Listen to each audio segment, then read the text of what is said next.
Fire Field of the Skies matchup. It is senior night for the Mason Comets as the Sycamore Aviators are taking on the Mason Comets. Hi again, everybody. I'm Daniel Panetti, joined alongside Isaac Vargo and Trevor Rose. Gentlemen, it's great to be sharing these seats with you. Playoff football right around the corner, but the Comets have a big one here in the final week of the regular season. Yeah, absolutely. It's the Battle of the Skies. It's a matchup you play for every year, and it's a game that you get a trophy for. Week 10 is a great opportunity for this Mason team to get at 500. It's a big game in playoff implications. It's a game that the Comets can get to try and get a home playoff game, which is a lot different if they cannot win this game and they'll drop to an away game. Absolutely. The Comets are looking for their first home playoff game since our freshman years, just about 4 years ago. Looking in with Sycamore, Battle of the Skies, this game really originated in 2012. That's when they gave out the first trophy, and the Comets are looking to even the record between the Comets and the Aviators at 10-10 overall since that time. Yeah, and the Comets, they're coming into today coming off of a big win versus Coleraine. It was a 38-21 win, getting them back into that middle pack of the GMC. They had lost 3 straight, and now you're at that point at the kind of the end of the regular season where you have your 2 easiest opponents in the Coleraine Cardinals and the Sycamore Aviators with a chance to kind of beginning on a high note going into the playoffs with potentially facing Fairfield Oak Hills. We'll see who that ends up being tonight, but the offense of the Comets, they finally showed out, and it took a lot with that 38-point victory. Yeah, and it's the truth with D'Angelo Birch coming back. He's your guy. He's going to be your best player, and the reason why, if you go far in the playoffs, he's going to be your main anchor. And he did a really good job in that game. He got in the end zone twice with 90 yards rushing, and it was multiple Comets on this team. Torian Wiggins got back in the end zone. We'll mention him later today, but he had 2 touchdowns last year against Sycamore in this game. So a lot of Comets did a great job. The defense you would like to see a little bit better. Coleraine obviously coming into that game was #1 in the GMC in passing, but you would hope that this Mason, especially the secondary, can figure it out, especially coming into playoff time. Yeah, absolutely. That's going to be the biggest things that they have to really worry about in this playoffs, especially if they do end up continuing and staying at the 8 or 9 seed and playing either Fairfield or Oak Hills. If they do win that game, they might have to go on the road to go play Elder in the Pit. Elder has been phenomenal this year. Obviously, they're 9-0, but they're also a passing team. Most of these teams in these playoffs are going to be heavy passing teams, so your secondary is going to have to really show out tonight and kind of make sure that they're sound in that secondary to not allow that many passing yards. Yeah, and talk about the secondary. This feels like the perfect chance to get right before the playoffs. Sycamore, they've struggled offensively in both the pass game and the run game, trying to figure out any sort of way to get on the board. So the Comets secondary, you have those senior leaders in Emerson Bikey and some of the guys back there. Alex Brown, he's more the front 7, but he does like to drop back into coverage. So the Comets, you have this game versus Sycamore. Sycamore, they've been struggling all year. The team that lost to Coleraine, that was their first victory in 2 years. So you have that defense who's been struggling, and going into the playoffs, you have to have your best players playing like the best players. We mentioned it a couple of times this year. On the defensive side, Alex Brown's got to be his best. Emerson Bikey's got to be his best. Jake Kelling's got to be his best. Going over to the offensive side, offense has to be producing. Put up 38 versus Coleraine. That number has to be staying good, because if you're facing a Sycamore team here in the Battle of the Skies, the team you put up 29 points against last year, and you don't put up a great offensive showing, that can be crucial going into the playoffs, where you're probably going to be facing a good defensive team. Yeah, here's the deal. I think Coach Kastner had a tough schedule at the beginning of the season. I think he wanted to test his team earlier in the season. Lakota West, Lakota East, some of the teams to mention, but in this late part of the season, the last 2 weeks, this is kind of the recovery phase. This is the things that you're going to want to win the game, obviously, but you also want to focus on the important things. You want to focus on not causing mistakes, because this is the moment. Sycamore has struggled all year. They're 0-9, as we've mentioned, but this is the time to get right. As Daniel mentioned, we really hope that this Mason team can figure it out, especially on this defensive side, but also getting the ball movement. Yeah, you want to get as much momentum as you can heading into this postseason. You see how many times momentum helps you win in games like this. And especially, you're going into a game, you're going against one of your biggest rivals in the Sycamore Aviators. Battle of the Skies, this is a game that in the GMC everyone looks forward to, other than obviously the Lakota East, Lakota West, the East-West rivalry. That's a big game too. But the Comets really are looking to grab some momentum as they head into the postseason. Like Daniel said, this is a get-right game for your defense. And if your offense has to be stellar heading into the playoffs, that's where defense can really win you championships, and that's where the Comets defense really has to step up as well. And gentlemen, a big part going into today's game and the season of the Comets in general was the addition of their new offensive coordinator, Scott Totillo, who was the Sycamore head coach last year. In the past 20-plus years, he's the most winningest coach in Sycamore history, was the two-time coach of the year. So a guy who obviously knows this Sycamore team probably better than almost anybody at this stadium is going to. So you have that little bit of advantage. You're facing somebody who was at Sycamore leading that helm for 20-plus years for the Aviators, a guy who, brought them to some of their best seasons just a couple years ago, 2 years ago. This is a team that was fighting for the GMC with some guys like Eugene Harney and a couple others, but now he's running your offense. He's calling the shots. He knows what the Sycamore defense is going to be looking like, so that's a nice little kind of cushion for D'Angelo Birch. Brandon Birdsong is that, the prep going into this game has probably been some of the most cut and dry, straightforward they've had all year. Yeah, you mentioned Eugene and Harvey. The last time both these teams played on this field, Sycamore took the trophy from the Comets, and it was kind of a Comet barrage in the start of the 20s. But Mason, in the last year, they got the trophy back. But you got to think they're going to want to pour it on senior night. All these seniors that lost that game in the sophomore season, one of the better seasons Mason's had in the last couple of years, they're going to want to do anything they can to end this game early.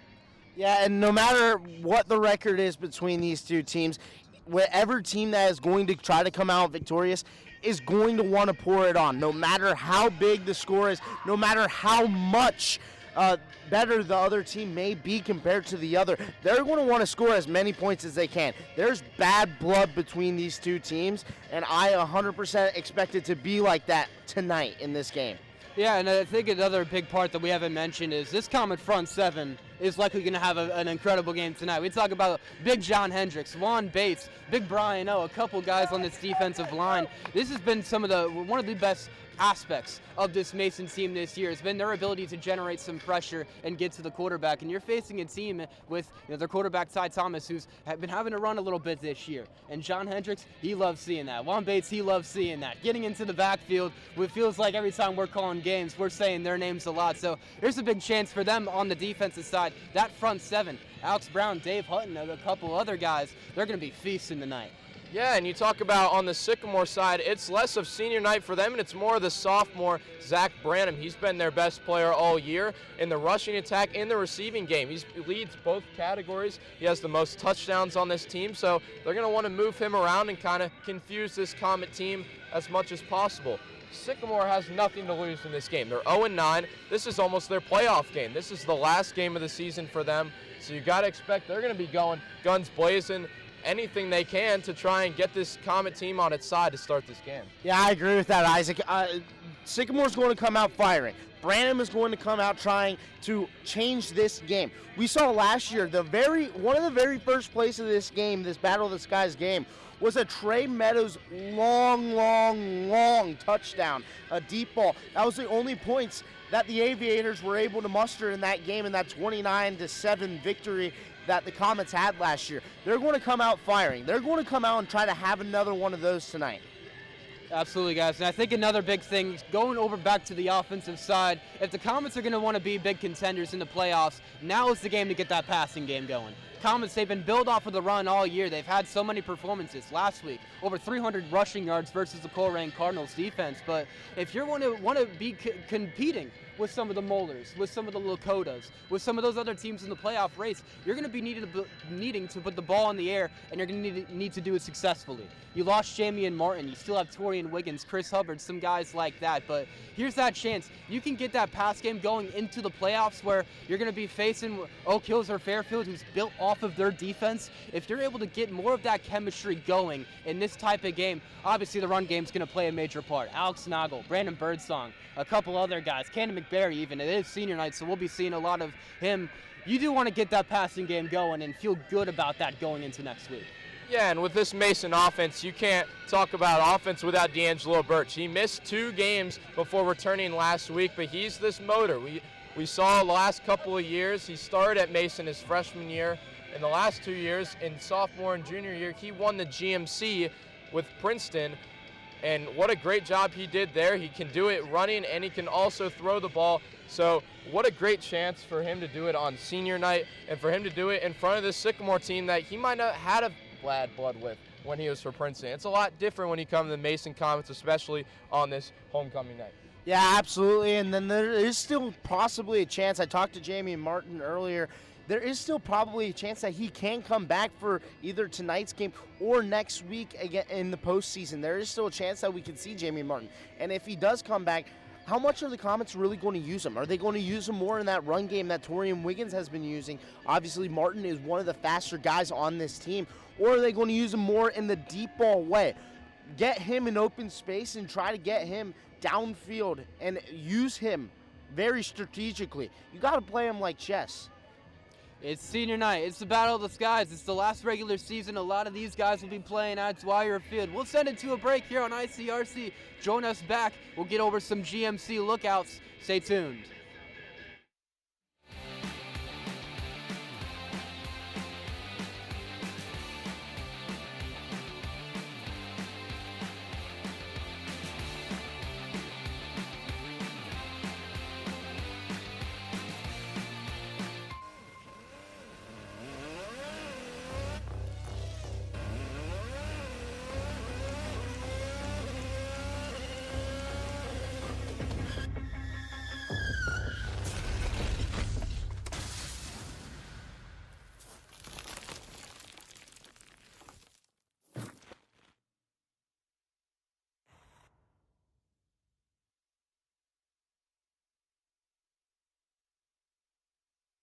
Can't believe you're doing this alone. I've done it before. I remember. You threw your back out. How you holding up? Hand me that board. Nothing wrong with getting help. I'm good. I did it when Felicia left. I'll figure it out. I know you will, but you don't have to do it alone. That's all I'm saying. If I promise to look into it, will you drop it and help me build this fence? Now you need my help. It can be a real pain sometimes, you know that? Mm-hmm. If you or a veteran you know needs support, don't wait. Reach out. Find resources at va.gov/reach. All right, our first item of business is a presentation, which is a swearing in of a new officer. A Frise Mayor with Mr. and Mrs. Santa Claus. Merry Christmas. Himself inside the tent. Touchdown, Marymount. From the top of the key, Anna Habra ties the score.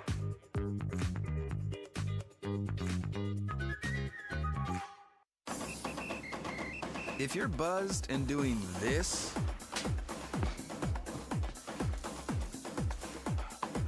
to make yourself feel okay to drive, ZWX.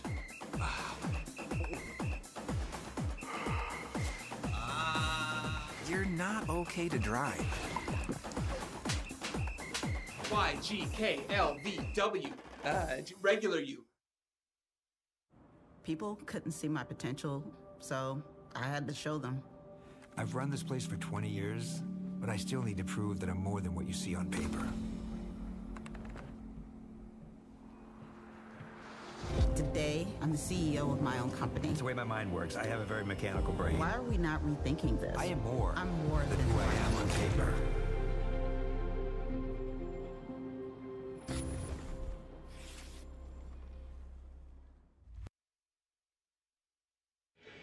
And we welcome you back into Dwyer Field to continue this pregame show for the Battle of the Skies here on senior night at Mason. Let's take a look at this GMC conference before we go into tonight. Last week it was a Princeton clinch after Middletown was taken down in that game, so they clinched the GMC for another year in a row. The Vikings have been kind of running away clear with this conference the past couple of years. Yeah, and this year it was kind of a lot of teams in that mix in the first 5 weeks, and one of those teams being Mason. Middletown has obviously been there till the end, but Lakota West was in there. But you talk about Princeton, no matter what, they lost their quarterback a little late. No matter what, they're going to be the team the last 5 years. Zion Neal has kind of been that quarterback for them, the Wildcat. What an athlete he is, man.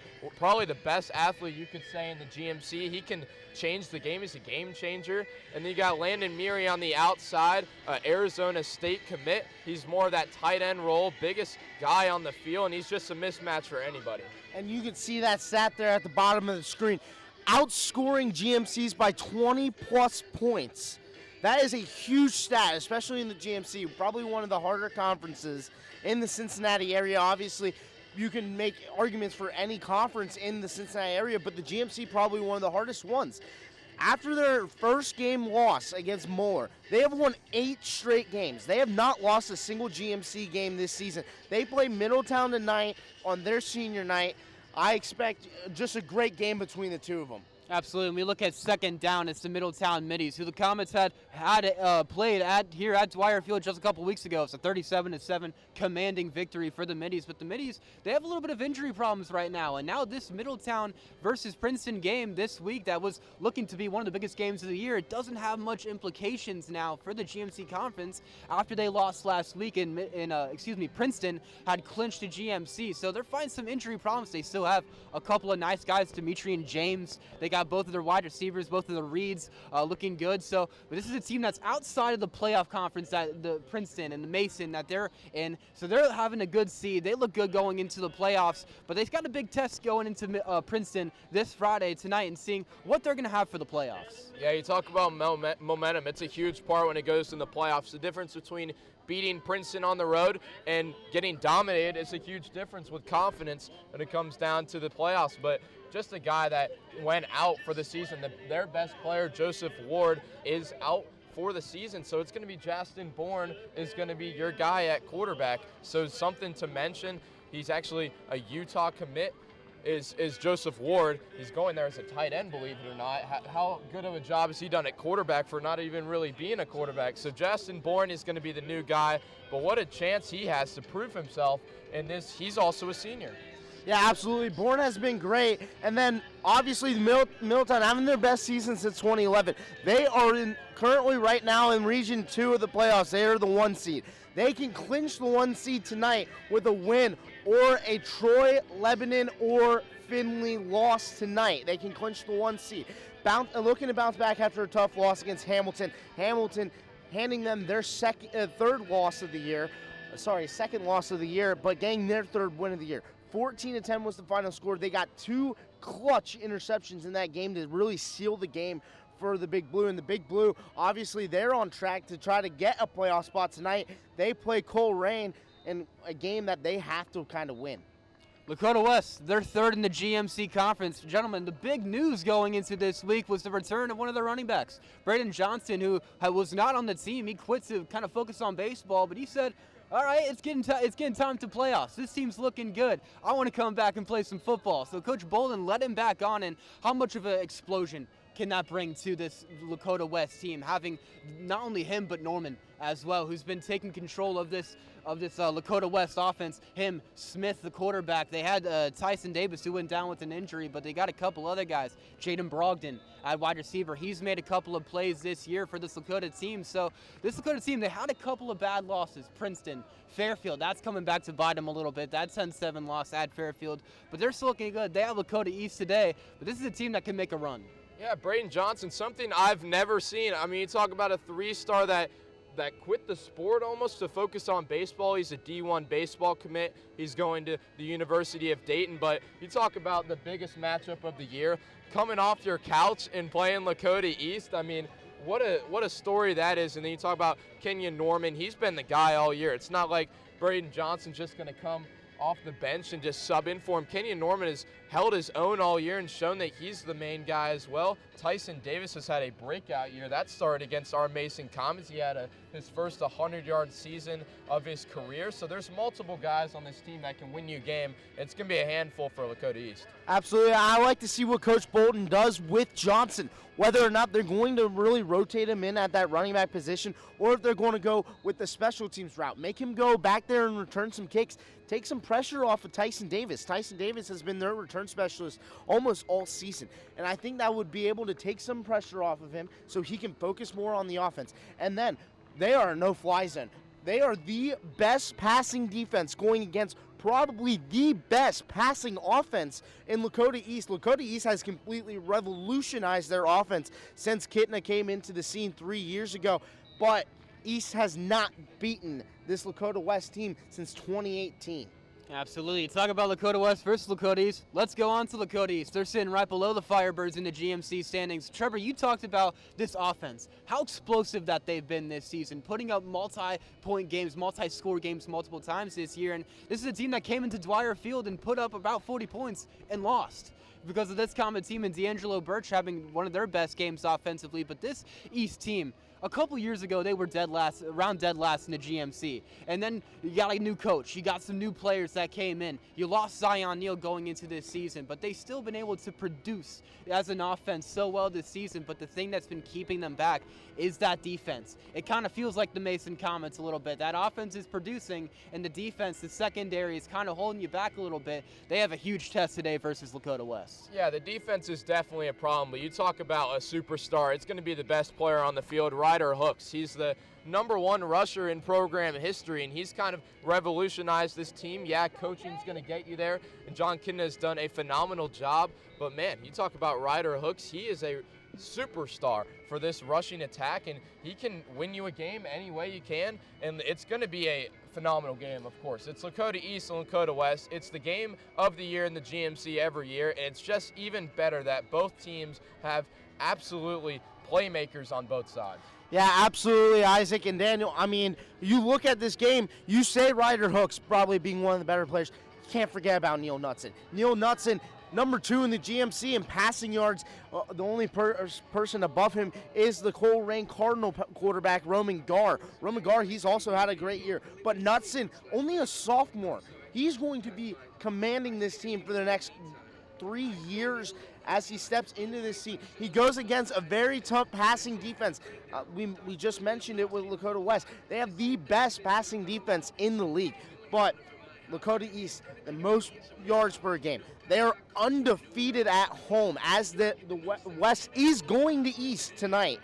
Let's see if they can keep up their undefeated streak at home this season. Absolutely, and talk about Knutson. He's already breaking records as a sophomore. What a future that team has. Let's take a look at the Fairfield Indians as well. Right around in that middle pack of the GMC, this team pulled up one of the biggest upsets of the GMC this year, and that's when they took down Lakota West in those early weeks and made that kind of stunning win in the GMC. And you have a team like Fairfield that's built off defense. And this is a team that Mason went to, and they were just a yard away from taking that. And how big that 1 yard is looking at this Fairfield season. It just shows how much of a game of inches that football can be. So you have the Fairfield team who has that opportunity and has those shots that they've already shown this year of being able to take down some big teams. They have the biggest game of the year this year, trying to fight for a playoff spot. Yeah, absolutely. Season on the line. You're going to need your guys to show up. And you mentioned Fairfield. If they win this game, they have a good chance of getting a home game. And their maybe biggest win of the year, you had Lakota West at home. That was obviously an upset at the time. Maybe now you look at it, and Fairfield, it was less of a good win. Lakota West is making them look a little less good. But that, I think the biggest game of the year was Fairfield taking down the Mason Comets. And that was a huge game. Mason was kind of the favorites going into that game, but Fairfield did a good job of holding their own, and at home they're probably one of the toughest teams to play in the GMC, so it's scary for whoever plays them next, especially if it ends up being a road team going to Fairfield. Yeah, absolutely. As you can see, Fairfield is winless on the road this season. They have to go to Oak Hills tonight. Oak Hills may be missing probably their biggest key component of the year. Max Rhodes, probably the best defensive player on this team, possibly out tonight for the Oak Hill Highlanders. He leads the GMC in tackles at 115. For reference, second place, 89 tackles. He has almost 30 more tackles than the second place guy in the GMC. Max Rhodes is phenomenal. And then, as you mentioned, Daniel, Triumph wins and gets you into the playoffs. Absolutely, and we kind of stay on that Fairfield Oak Hills side. Looking at the Oak Hills Highlanders, like you mentioned, Max Rose was kind of that centerpiece. He was that nucleus of the defense of Oak Hills, and now you might be without him. That's a huge blow to the Highlanders, and this is an Oak Hills team that almost pulled up an upset of their own. They had the Princeton Vikings just a couple weeks ago, and that came down to a last-second touchdown from Caleb Miller, making that a 30-27 win for Princeton. But they almost took down the GMC champs. I mean, Oak Hills and Fairfield have shown that they can compete with pretty much anybody in the GMC, and now you got those two fighting together, fighting for a playoff spot, win and in. I mean, the Oak Hills team, yeah, you're missing one of your best players, but they got some other guys as well. They got that wide receiver 3-star who has been showing so much promise this year. This Oak Hills team, you can't count them out even while losing their best player. Yeah, absolutely. It's not the team with all the superstars. As you mentioned before, Cordell Ball is that guy on the outside. He is a really good playmaker, and he's the guy you're going to have to lean on him in this game. Max Rhodes is a dog. He's the guy you're going to miss him for sure, because he's the guy that's kind of kept this defense alive. When there's big plays, he's made those big plays and limited those big plays. And when it comes down to it, when you lose him, you're going to need someone to step up on that defense. And Fairfield, when they have Dominic back and these multiple guys that can beat you on the offensive end, they're going to have to step up on the defensive end. But it also does help that you are at home. You do have the season on the line, so you have a lot to play for. Absolutely, and you saw Mason go into Oak Hills not that long ago, week 4 actually. They're riding off that Lakota East win. They had just broken their 2-game losing streak against Springboro and Lakota West. They go into that game, the Comets are up early, and then it gets shut down. They can hang with any team in the GMC. Daniel mentioned it, the 30-27 win loss over Princeton. They can hang with any team here, and I expect them to have a great game tonight again against Fairfield. Obviously, this is going to be the game that every Mason Comet fan is going to be looking out for. If Fairfield drops this game, the Comets win tonight, they're almost guaranteed a home playoff game. Absolutely. So what a game it's going to be. Last team to look at is the Hamilton Big Blue, and it's been a bit of a roller coaster for them this year. This is a team that's hung with almost everybody they play, but it's just not been able to pull out in those last couple of moments. We take a look at Mason versus Hamilton. It was at Hamilton. They had a big lead, but the Comets forced that comeback to come back and take that win, and that's kind of been the story of the Hamilton team this year. And, they're still not out of playoff contention, but it's a bit of a long shot. They need a win, and they need a lot of help going into it. Yeah, you're talking about a team that is also can stay in a lot of games. Hamilton has lost very close games against really good teams. Their guy is the running back. It's Andre Bailey. He has been really good all year. At the beginning of the season, he was the best running back, even over Ryder Hooks. So he's the guy, you like a guy like that. You can control the tempo. He's a running back, so he can get you 3-4 yards per carry. So what an opportunity, again, for Hamilton, that they can get a great win. Yeah, absolutely. The Big Blue heading into this game, they have won the last 2. They were 1-4 in the GMC. Then they head in. They're now 3-5 heading into this game. If they're able to get the win tonight, they can really, and a Western Hills loss is what they need. They need a win and a Western Hills loss, and they are pretty much in the playoffs.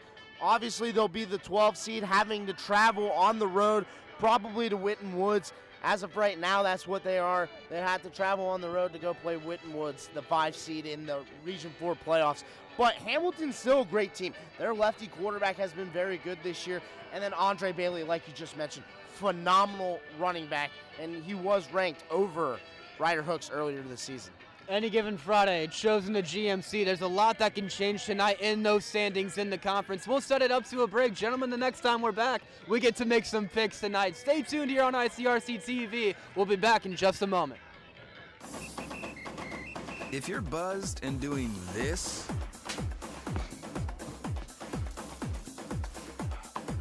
to make yourself feel okay to drive, ZWX.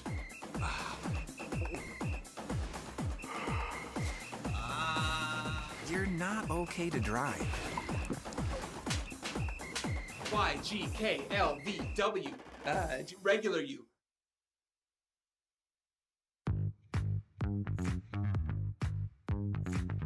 our first item of business is a presentation, which is a swearing in of a new officer. A Freestone Mayor with Mr. and Mrs. Santa Claus. Merry Christmas. Himself inside the 10. Touchdown, Marymount. From the top of the key, Anna Habra ties the score.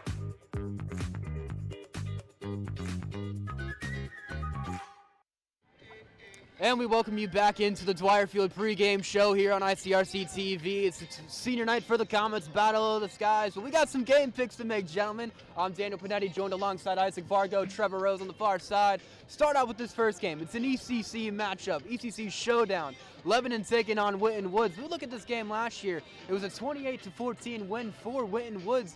Lebanon, they were up 14-0, almost going up 20-0, but they were stopped at the 1, then 28 unanswered for Winton Woods as they went on to win. As you look at these two teams, they're both 7-2, fighting for that a bit of a top seed in their playoff region. Gentlemen, I think this is going to stay with Winton Woods this year. I think they did it last year. This is one of the best defenses that you will see in not just ECC, but high school football. They almost came away versus Anderson last week, one of the best teams in the Cincinnati area. Give me Winton Woods. Yeah, Winton Woods, a really good team. They almost beat Anderson, like you said. They were up 24-6 at one point. And they've kind of been the mainstream team. It's kind of been Kings, Anderson, and they've lost those games by a combined 4 points. So they are very close to being the top team in the ECC. Lebanon is kind of the new team on the squad. They were 4-7, 7-4, 7-5, and this is their first time trying to get to 8 wins in a long time. I can't give it to them. I got to give it to Winton Woods, but a really good team Lebanon's got over there in a bright future. Yeah, absolutely, and I got to go ahead and agree. Winton Woods is going to take this one tonight. Winton Woods, obviously, they're in the division. They're obviously in the region, in Region 4.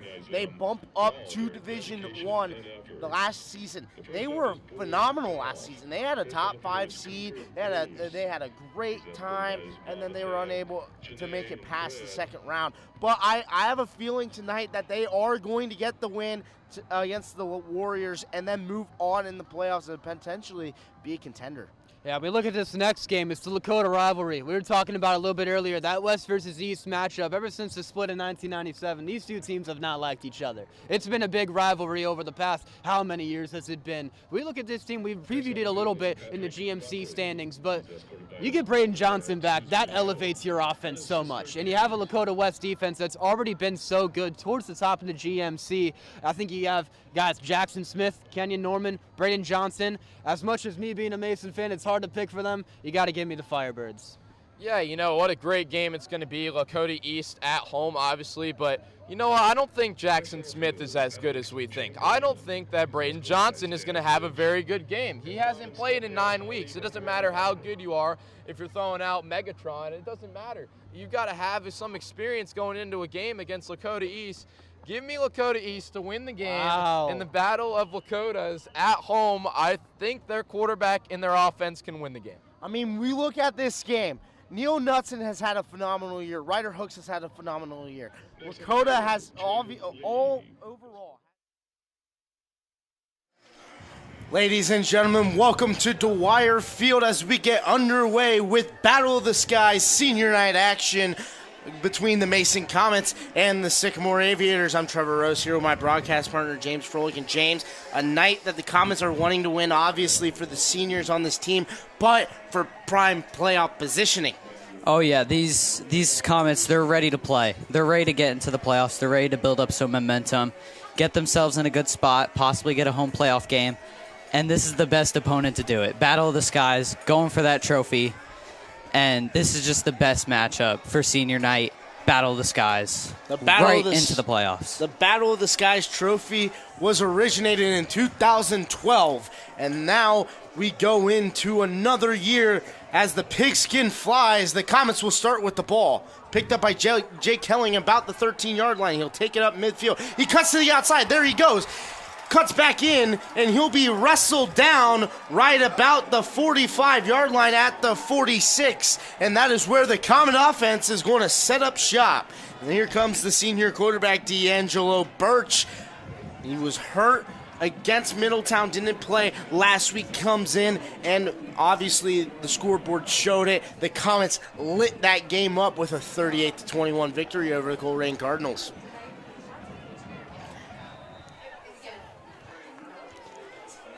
Comets offensively have been very good this season. McBarry in the backfield. They'll hand it off to him. He'll take it up the middle. He'll get close to the first down marker. Hughes tackle just across the 45-yard line in Aviator territory. It will be a gain of 9, 2nd and 1. When you look at this Mason Comets team, all season they've been built on the run. Doesn't look like they're going to stop that today. I mean, they already got really good pickup of yards. They've gotten about 188.1 rushing yards per game. One of the top in the GMC, as they're going to keep that going tonight and keep that offense rolling. Wiggins in the wing on the far side. Birch. He'll give it to Wiggins. Wiggins takes it to the outside. He has lead blockers. He gets one man to miss. He cuts back inside to the 5. Touchdown, Comets. Torian Wiggins with the jet sweep. Lead blockers on the outside, and the Comets already with the advantage, 6-0 over the Aviators. What a play by Torian Wiggins, the receiver. Just able to cut those blocks. Those blockers, I mean, respect for them. They were able to hold their blocks, hold their man, give Wiggins enough room to make a man miss and get the Comets a touchdown in the first couple minutes here. Exactly what you wanted on this senior night. Wiggins, his first carry, goes 45 yards for a Comet touchdown. Gogol's kick is up, and it is perfect through the uprights. A 7-0 lead for the Comets. We are just 59 seconds into the game. As you can see the replay, great lead blockers on the outside. There's Garby, the sophomore, and then Wiggins able to cut it back inside and just go the distance. Like I said, great play by the blockers, just giving him enough time to be able to make a man miss, work his magic, and be able to get that touchdown. Absolutely. The last man that was pretty much standing was the junior, Rylan Key, number 34. Obviously, Wiggins able to juke him out and take it to the end zone for a Comet touchdown. Now, Gogol will set to kick it off to the Aviators. The Aviators' offense hasn't been phenomenal this season. Obviously, they're really built around trying to pass the ball. They don't really run the ball well. Only 55 yards a game on the ground. 2-place 55-yard drive touchdown by the Comets, by the way, on that one. The 55 yards on the ground per game, 86 in the air. They're only averaging 6 points a game. Yeah, when you look at them, they're trying to play more balanced, but leaning towards the passing game, and they just haven't been able to get it done on the scoreboard, and that's just been a big problem for the Sycamore team. And if they're going to win this game tonight, they're going to need to ignite that passing game, ignite that running game, and just play nearly perfect offense to be able to get this win against this Comet defense led by Alex Brown. Absolutely, as Gogol's kick goes out of bounds, and you mentioned Alex Brown, the senior captain. He starts in the middle of the field for the Comets tonight. In the front seven, Juan Bates, John Hendricks, Brian O, and Drake Johnson, loaded with seniors on this front four. The quarterback, Ty Thompson, the junior, in the pistol. He'll hand it off on the far side. Makes one man miss. He will continue going past the 40 to just about the 45, and a penalty marker thrown, as there's going to be a late hit on the Comets, tack on 15 after the play. That was a great run by the running back, Thomas Suggs. He was patient. He was letting the blockers give him space, give him a lane to get through, and he was able to get a really good pickup for the Sycamore offense. It's number 16, Zachary Brannon, the sophomore. Dead ball, personal foul on the Comets, tack on 15 after the play. So already the Aviators in plus territory at the Comet 40-yard line after a big-time run by Brom. And then the penalty marker on number 26, it was Brandon Birdsong, guilty of the late hit. Brom in the backfield again. False start called on the edge. Ziante Smoot, the sophomore receiver, on the near side. That was drawn false start. And that will push him back 5 to the 45-yard line. Obviously, crowd noise probably a big factor in the reason that he was jumping off sides on that one. So they come back with the same set again.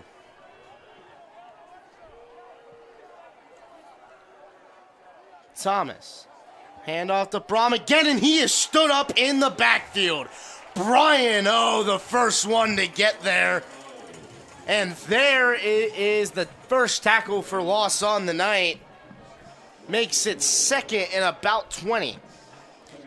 Yeah, that makes for Brian O's 3rd and a half tackle for a loss all season. And he's been a great player, really effective for the Comets with 22 total tackles and 12 by himself. He's just been great for this D-line, for this Comet defense. Obviously, the big guys up front. Part of the reason why this rushing defense is so good for this Comet team. 117 yards allowed per game, which is 5th in the GMC. Hand it off again. He'll get about 4 before he's tackled down, maybe 3. It will be 3rd and about 17. The handoff to number 38, DeMonte Burton, the senior running back. If you're Sycamore here on this 3rd down, you're going to try to get it to one of your best playmakers in Ziante Smoot, Tommy Hawk. You're going to want to try to get to those guys, get that pickup, build some momentum, make the black hole, the Mason student section quiet, build some momentum, and try to get some points on the board. They also have to watch out for Zachary Braun as well. Thomas ready to throw. There he goes. The throw is away.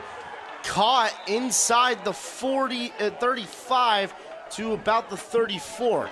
It's still going to be short. It'll be 4th and 4, and the Aviators are looking to go for it. If you're the Aviators here, what is the play? I mean, I feel like you have to give this ball to Branham. He's your best player. He's quick. You saw how he was on that first play. He can be explosive. I think you try to either do a little, you see him at the top of the screen. He goes in the slot. Maybe do a little slant pass to him. Maybe even a screen, mid-screen as they set. They'll fake the handoff. They throw it. Incomplete. Great coverage there on the intended target. It was Davin Mesway able to knock it away, and that will be a turnover on downs. First down, Comets. What a play by Mesway. I mean, the Aviators, they had a really good play going, a little bit of a fake, play action, try to get that quick slant, get the ball out of Thomas's hands. But Mesway, he had the great hands on the ball. Perfect defense. It's that RPO that they ran right there that has been so effective for them for every team against this Comet team this season. Obviously, Lakota West was the main ones that really used that RPO to use. Birch in the backfield, Noggle to his hip. Birch looking to throw. He throws it, completed to Newhouse. Gets past the first down marker to the 50. It will be a gain of 15 yards. First down for the Comets on the shovel pass by Birch. Great play by Birch there. I mean, you kind of faked out that D-line, faked out the linebacker, made it look like you were maybe going to scramble, try to get some yards in the run, but you just flipped that out, get some way more yards to Newhouse, and getting some momentum in the first down. Absolutely. It looked like he was going to get brought down there and just kind of desperately threw that one to Newhouse. It'll be a keep to Birch. Takes it. He'll get about 6. It will be 2nd and 4 on the first down carry by the quarterback, Birch. This is more of a kind of a stat-packed game so far that, I mean, you're going to look at this game, obviously. The Comets obviously having the advantage in the game as we come back. Birch in the pistol with Noggle behind him. In motion is Wiggins. They'll give it to Noggle up the middle, and he is met almost immediately at the line of scrimmage. He'll gain maybe 1, 3rd and 3. But this is kind of a game where you give your seniors their time in the game. You don't really, obviously you have to score points in order to win this game, but you don't have to worry about scoring and being in a shootout that you've been in a lot this season. Exactly. I mean, the Comets, what they're trying to go for here, they're trying to build the seniors, try to get them to finish strong, get a good finish tonight at Sycamore before playoffs. There goes Birch. He'll take it himself at the 20, 15. That's where he will be tackled out of bounds at the 10-yard line. A great quarterback power there by D'Angelo Birch, drawn up by Coach DiTillo, the former Sycamore Aviator head coach, now Comet offensive coordinator. First and goal for the Comets. DiTillo this year, his main play has been running with the quarterbacks. I mean, they love to use their quarterbacks in the run game, and it's been pretty effective all year as D'Angelo Birch, surprisingly as a quarterback, being one of the top rushers in the GMC as a quarterback. And a penalty marker called, and it will be offsides on the Aviators. 1st and 5, they inch closer to the goal line. Now it will be 1st and 5, 1st and goal at the 5. Birch getting his play calls. They do kind of a turbo offense, kind of what you would see in college. The quarterback, goes up, tries to draw him off sides, and then he'll turn to the sidelines, try to get his play, and then he'll go back and run the play. And that's what the Comets have used this season, and it's worked masterfully. Yeah, you barely see this Comet team in a huddle. Rarely ever. Because they love to kind of play fast. They love to have the option to be able to play fast or to play slow, however they so choose. It was Birch. Intended target was Noggle on the throw. A penalty marker flies. See what it would be. Whether it would be on the Comets or on the Aviators. If it was on the Aviators, it would only be half the distance to the goal. Holding. Defense, and it will be half the distance to the goal, so they'll be at the 2.5-yard line. That's where the Comets will still get 1st and goal. At this point, in this yard area to goal, all season, they've started it when it's 1st down, running with D'Angelo Birch. Using that big body, getting him that touchdown. They call a different play. John Hendricks is in there at quarterback. Offsides called. Who's it on? The Aviators. They'll move it a little bit closer. It looks like it was on the 3-yard line. Now it will be at the 1.5-yard line. But John Hendricks is still in there. And John Hendricks might take this one up the gut. You see what it is. Hendricks set. He gets the snap. He'll take it. He powers. Is he in? The extra push, no, he's stuffed.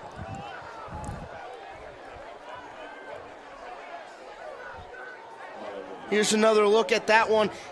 The linebacker jumping over the pile, Aiden Purdue jumping over the pile and stuffing Jonathan Hendricks at the line of scrimmage. Being no gain, 2nd and 1. They go back to the regular heavy man formation. Birch at quarterback, Noggle in the backfield. Be a handoff to Noggle. Will he get in? No, he will not. Purdue, the first one there to tackle him. And now it's 3rd and 1. The Comets are in some dangerous waters here. Yeah, you got to think about what they're going to try to do here. Are they going to stick to that run that has been working the past couple plays, or are they going to maybe switch it up, maybe play a pass? Birch set. Handoff to Noggle. Is he in? Close. They signal touchdown Comets. Alex Noggle gets in the end zone. And now it's 13-0 the score here at Dwyer Field. After they tried multiple times to get in the end zone, it finally pays off. Like I was saying earlier, they love to run with their quarterbacks. And this offense, it's pretty confusing when it gets to that point, and that's the whole point of them trying to run that kind of offense. Well, here's the confusing part. You have one of your backup quarterbacks playing running back. So I wouldn't be surprised if they try to go for a little trickery as that one is blocked. It's one of the first extra points this season that Max Gogol is no good at. Obviously, the block playing a pivotal role in that one. But, yeah, I wonder if they're going to have some trick plays with Noggle. Maybe do a little pitch and then a throw by Noggle. As we come back, Comets have a 13-point lead, 4:40 remaining in the first quarter. A lot of penalties so far early in this game. 3 on the Aviators, 1 on the Comets. See Purdue. Purdue was one of the main reasons why it took so long for the Comets to eventually score. You saw him jump the pile on John Hendricks and stall him at the 1-yard line, and then tackling Alex Noggle pretty much at the line of scrimmage the next play to stop the Comets from scoring.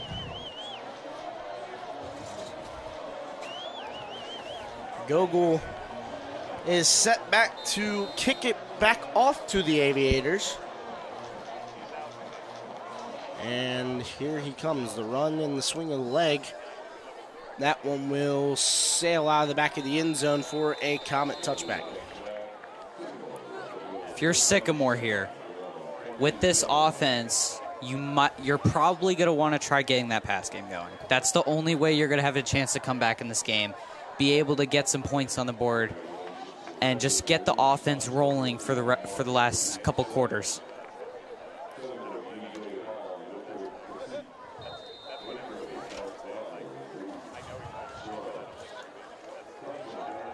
Be Thompson back in the backfield. Walker behind him. Right out Branham, and he runs into a brick wall. And that will be maybe a gain of 1, and it will be a gain of 1. 2nd and 9 now at the 21-yard line.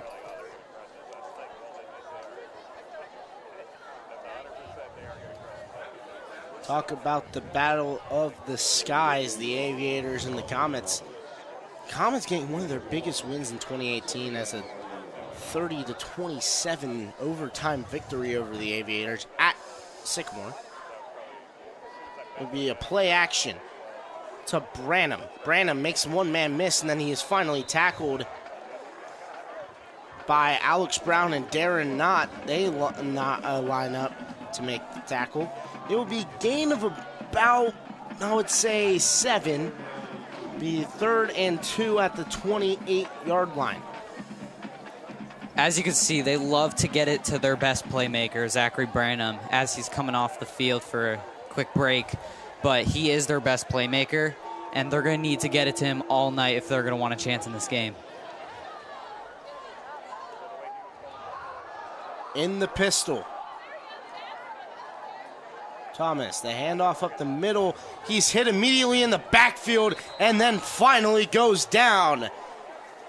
In the backfield immediately on the play was Jonathan Hendricks, the senior defensive tackle. Able to swallow him up is the junior Dave Hutton. Saw John Hendricks. He plowed right through that Aviator defensive line. Sorry, offensive line. As a timeout will be called on for the Aviators. Aviators use their first timeout. 2 minutes and 53 seconds remaining in the first quarter. As you were saying with Hendricks, I mean, the play before that run, he was nearly close to getting a sack. And he's a huge playmaker for this Comet D-line. And honestly, this whole Comet defense has been great. And they're going to keep that going tonight. Thomas will jog his way over to the tent to review the drive as the punting unit will be sent out. It will be number 29 off the punt for the Aviators, Daniel Bond, the sophomore.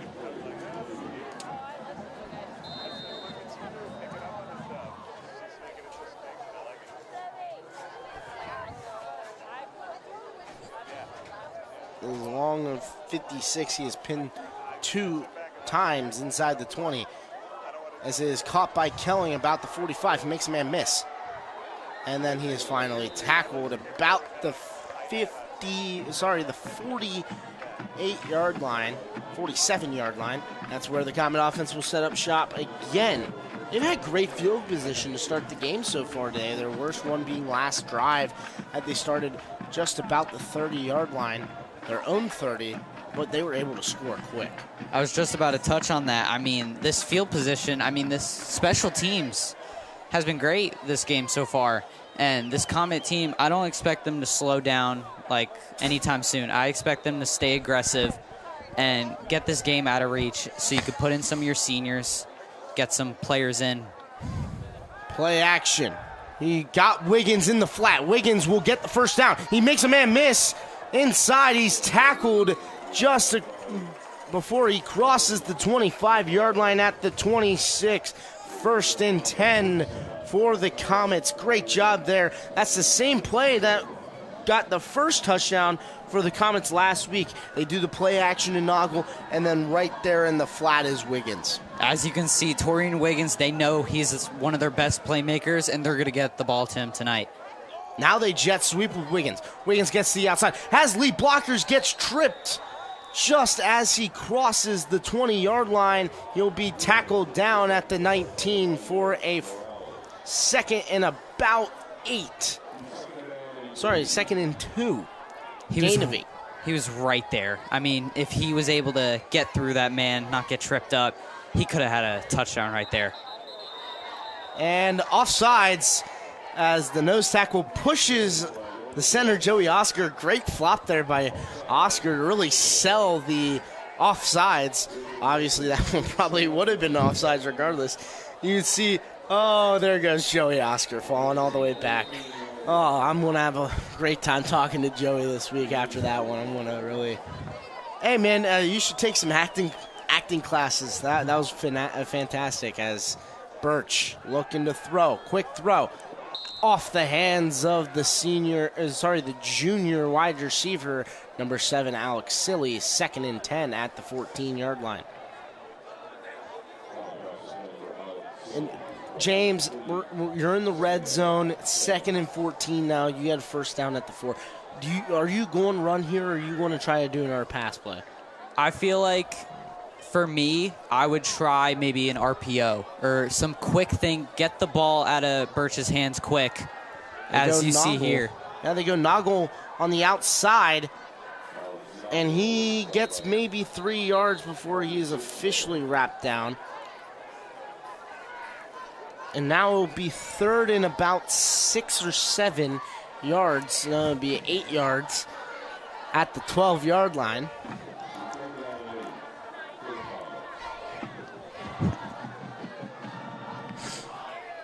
As Birch is still getting his signs. Silly to the top of the screen. Wiggins follows him. Wiggins will play in the slot. A tight end, which is Newhouse, and... Sorry, it's not Newhouse. It's actually Evan Lang. As Birch will take it to the outside. Gets a key block, and he will walk in. Comet touchdown. D'Angelo Birch. Another one for his Comet career, Comet season. Touchdown, Comets. Those were great blocks on that play. I mean, giving your quarterback enough time, get around the blocks, get around the other defensive players, being able to get room for that touchdown. I mean, this offensive line, they've been blocking for their life today. The key block there was on the outside, number 77, Lennon Aguilar, the tallest player on this Comet team. He has been phenomenal this year at the tackle position. He had a little bit of a rough half against Springboro, and this is what he actually told me. We have an English class together, and he said the knee braces were what was causing the problems.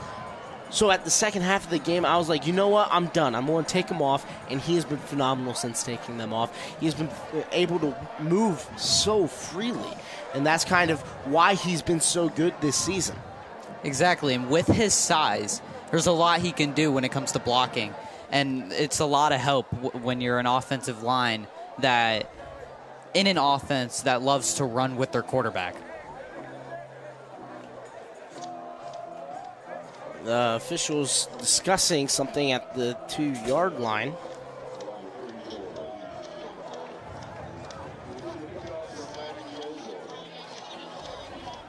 See the student section tonight a neon-themed night here at Dwyer Field.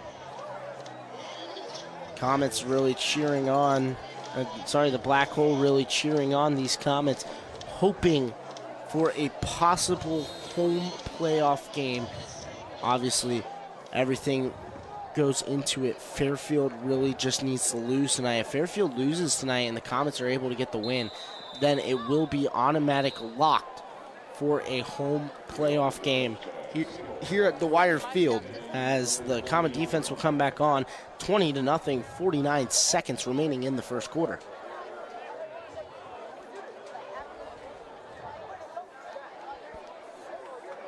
James, the Sycamore offense needs something.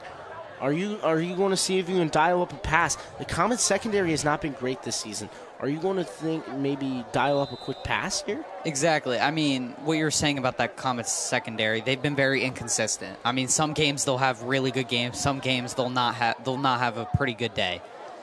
In there first was number 55, Jonathan Hendricks, and then pushed all the way back was a sea of Comet defenders. Alex Brown, Juan Bates, Brian O in there, as well as Dave Hutton. You can see the replay. John Hendricks able to wrap him up, and then officially everybody else flying to the ball. Something Coach McCullough, the defensive coordinator for this Comet team, preaches a lot is 9-5-9. 9 helmets within 5 yards of the ball 90% of the time. That's a great motto. I mean, that really does represent what this Comet defense has been doing all year. Thomas in the shotgun with a sidecar running back as a time, and that will actually run out the rest of the quarter. That'll be the end of the first quarter here at Dwyer Field. We'll go ahead and head to a break. When we get back here, second quarter action between the Mason Comets and the Sycamore Aviators. Stay tuned here on ICRC.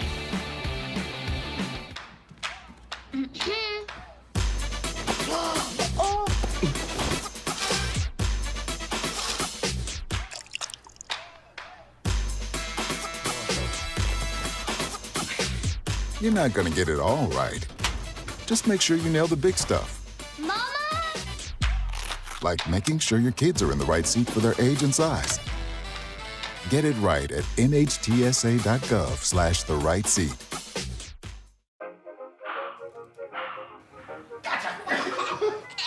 I surrender. All right, pal. Get ready for the day, buddy. Hey, Dad. Hey, Dad. Do we have a gun? What's that? Do we have a gun?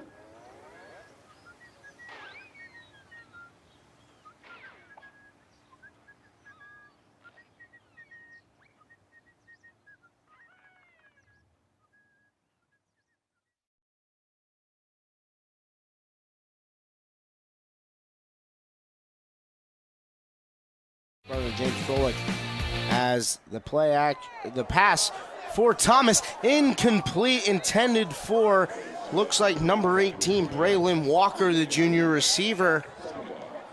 Throws it just over the head. That one could have been a big-time gain there for the Aviators. Exactly. They had the right idea there. I mean, start getting that passing game going against this Comet secondary that hasn't been that consistent all year. And I feel like you got to keep the pass game going. I mean, that play, it was a good play. It just didn't quite work out, but you want to stay away from this defensive line, and as long as your offensive line are able to keep those guys hold, give your quarterback time, they can really get this passing game going this drive. It is loud here at Dwyer. Thomas in the backfield. A blitz coming. They roll him out. The throw is caught at the first down marker, and he will be getting a first down at the 31-yard line. First down, Aviators. They add him 3rd and 14. Gives up a 15-yard pass. Right, what I was just saying earlier before that play. I mean, if you're able to give your quarterback time, give him time to make a play, keep the ball alive, they can get some really good pickups and good first downs with this receiver core that they have. There is an injured player down for the Aviators on the far side of the field. We look at the injured player down. It looks like it is Number 38, DeMonte Burton, the senior running back. Grabbing at the leg area. Hopefully he is all good here. Maybe just a cramp, hopefully.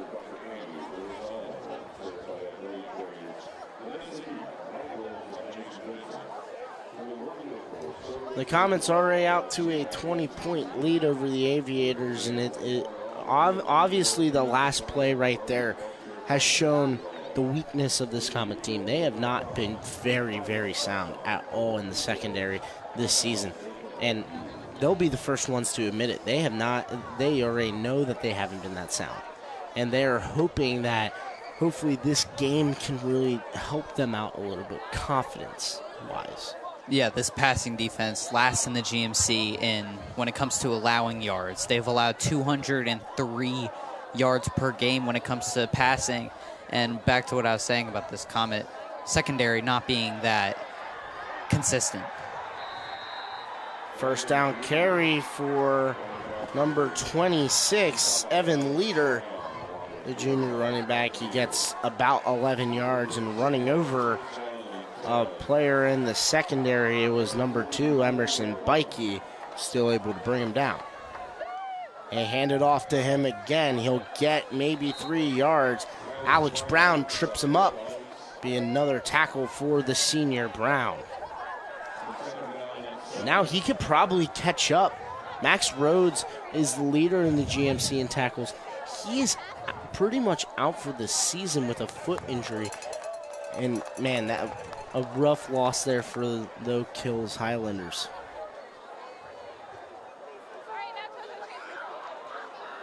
They go with the speed option. They give it outside. And he is met immediately. The ball's out. But it will stay with the Aviators. It was Branham, the sophomore, that was out there on the pitch. You see the fake. And then Alex Brown hits him hard. And then Darren Knotts fills it and tackles him for just about no gain. 3rd and 8. Ball at the 46-yard line of the Aviators.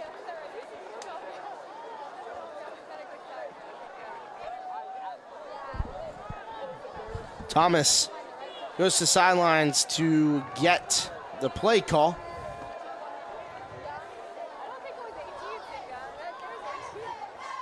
Third and 8. Aviators. Play action. Looks to throw over the middle. Incomplete. Intended target was Tommy Hawk, the senior tight end. And the quarterback, Thomas, was obliterated as he threw that ball. He got his own running back pushed into him by John Hendricks, someone that we have mentioned so many times already tonight. He picks up the running back and throws him into Thomas. Great play. I mean, this Comet defense, they've been playing great so far during this game. I mean, led by Alex Brown.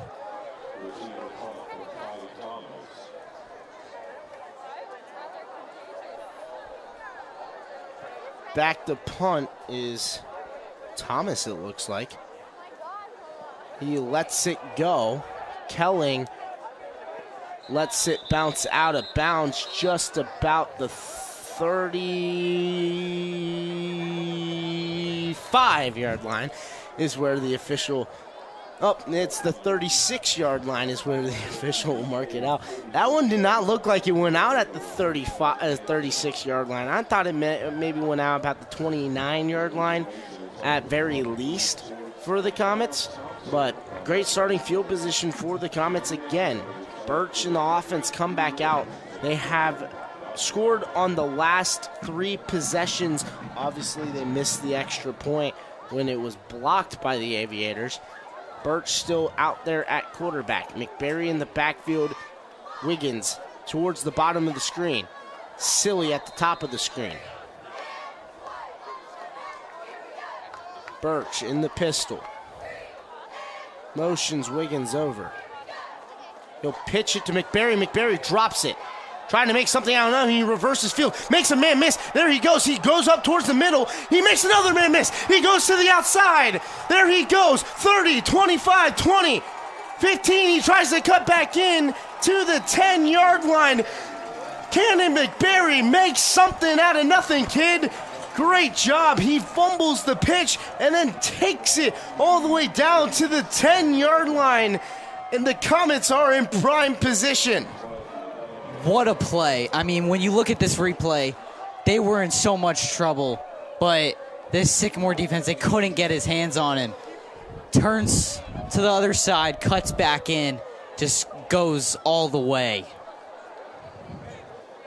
Birch will hand it off to McBarry again. There he goes, cuts in the middle, gets close to the goal line. He's about 2 yards short. He gets close to another first down. He will not get it. Actually tackled at the 6-yard line. Be second and about 2. Sorry, that would be the 3-yard line is where he was tackled down at. McBarry still in the backfield. Looks like they're going to try to give it to him. He takes it. Touchdown, Comets. Cannon McBarry. Another touchdown. Have yourself a drive. Takes the broken play to start the drive and then takes it all the way down to the 11 and then able to punch it in for another Comet touchdown. 26-0 is the current Comet lead. I mean, McBarry, the senior, we've been saying his name all drive, and he is such an explosive player. Doesn't get as much as flowers because of Brandon Birdsong, the lead back. But this game, senior night, what a game to be able to be such an explosive player in a big lead like this. We're waiting to put on another person, as now a penalty marker will be called, and it's a delay of game on the Comets. They will push him back 5 yards for the extra point. Obviously still in Max Gogol extra point range. He is probably one of the best legs the Comets have had in years, and probably one of the best legs the GMC has seen in years.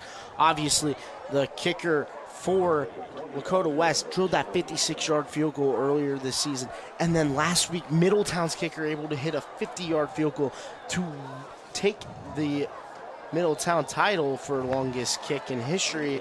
The extra points up and good. 27-0 is the Comet lead over the Aviators. And a great drive at that. I mean, Cannonberry drops the pitch, picks it up, and goes all the way.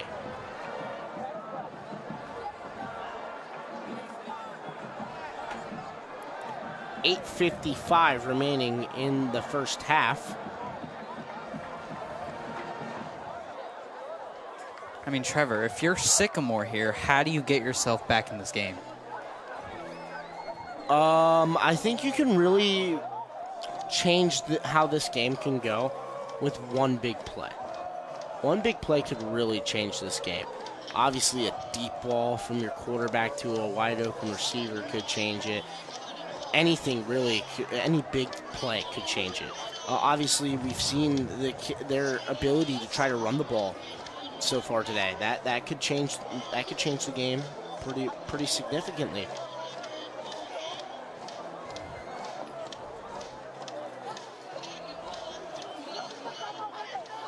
As score update, Lakota West and East knotted at 7 in the second quarter.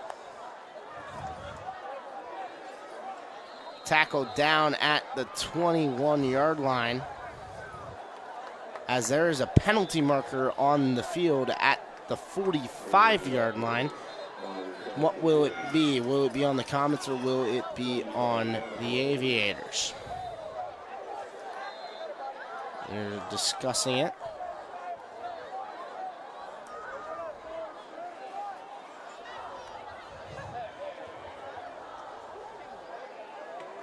See what the referees will decide. There was a little chippiness between an Aviator player and a Comet player.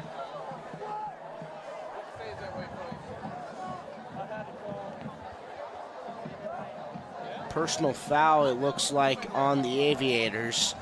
Now, push them back 15 yards.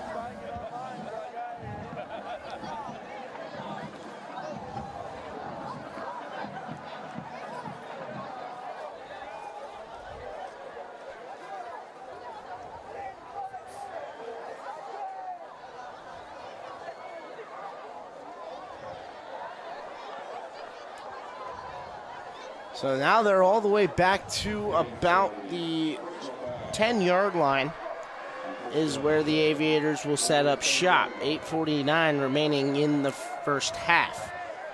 Branham's in the slot. Thomas at quarterback.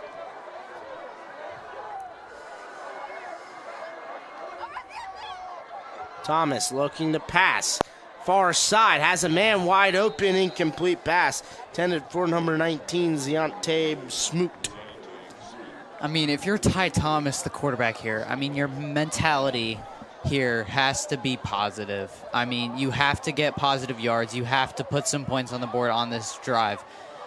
Because with how this Comet offense has been playing, it's going to be hard for that defense to stop. So Ty Thomas, they have to try to put some points on this board, get this game somewhat close again. Thomas in the backfield. Two wide receivers to the top of the screen, one to the bottom. The throw towards the top. Smoot got it. And then he is finally tackled out of bounds about the 25-yard line. Tackled down by number 16 for the Comets, Jason Lewis, the junior corner. Yeah, great route by Smoot. I mean, just able to get open for your quarterback. Give your quarterback an option to play the ball, just get some yards, get a first down here, and the Sycamore offense can get some really good momentum.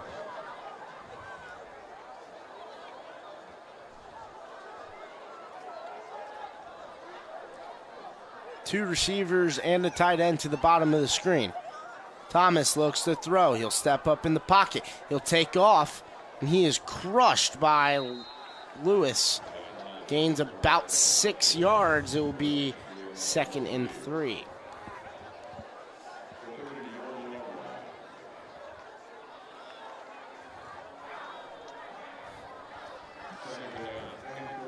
Be 2nd and 4 for the Aviators after a gain of 6 by the quarterback, Thomas. Bottom of the screen is number 12, Egan and Braun. Be a handoff to, no, it kept it himself as Thomas, and he is tackled maybe after a gain of 1. Tackled on the play by number 15, Dave Hutton. He's having another great game so far. This Sycamore offense, I mean, ever since those couple pass plays, they've been starting to slow down this offense a little bit. That can be a problem when it comes to this Comet defense, giving them time to be able to recognize or make a play right here. And it's going to be an offsides on the Comets. Alex Brown, the guilty party on that one.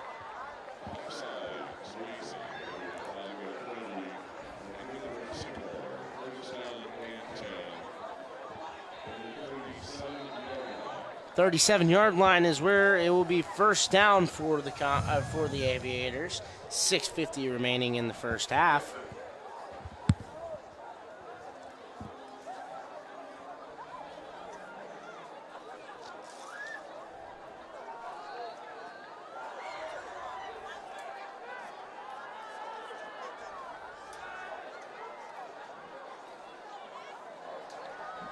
The bubble screen incomplete. Braun, the intended target, overthrows him. And then what a great arm there by Thomas. He overthrows a bubble screen that was probably about 10 yards away. I mean, they've been trying those RPOs, those bubble screens all game, and there's been just a couple miscompletions when it comes to that, with just some miscommunication, some not so great throws. They have to clean that up if they want to get back in this game sooner rather than later.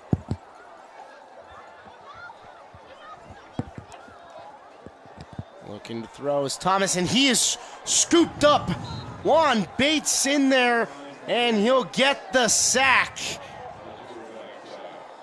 In there as well was number 32. It was A.J. Kaler. 3rd and 12 now for the Comets. For the Aviators. What a play right there from Bates. I mean, just not letting that quarterback get any space to move. Just locking him down on that outside, getting him down, making this a 3rd and very long, just making it a lot harder for the Sycamore offense to figure out what to do here. Score update, 7-0 Fairfield, a 54-yard pick six for the Indians. Looking to throw, Bates and Kaler in there again. Thomas in trouble, he'll throw it deep downfield. Incomplete over the head of the intended target, number 14, Trenton Meadows. His brother played last year for the Aviators team. Trey Meadows, he had the only touchdown for the Aviators in that game, as now the punting unit will be sent out once more for the Aviators. McCullough, the defensive coordinator, with a great play call there, running a little bit of a blitz, not letting that quarterback have any time to be able to move that ball, get the ball out, and great coverage by the secondary.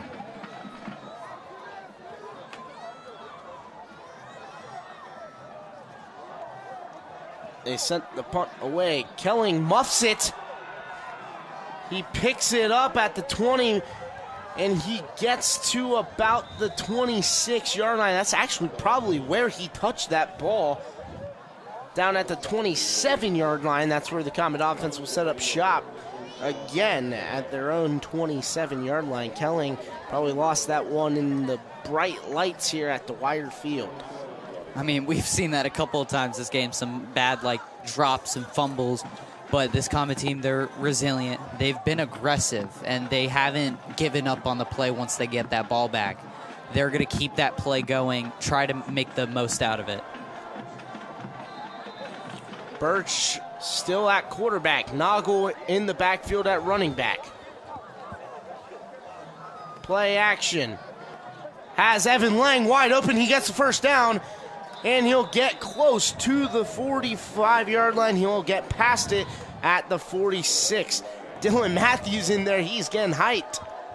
Number 56, the guard, getting hyped for his friend Evan Lang for his first reception of the season. That's what senior night's all about. I mean, getting all of your guys reps, getting all of the seniors a final nod to a great 4-year career as a football player at Mason High School. There is a penalty marker, false start on the Comets, so push them back 5 yards. 1st and 15 now at the 41-yard line, at their own 41-yard line. 4 minutes and 54 seconds remaining in the half.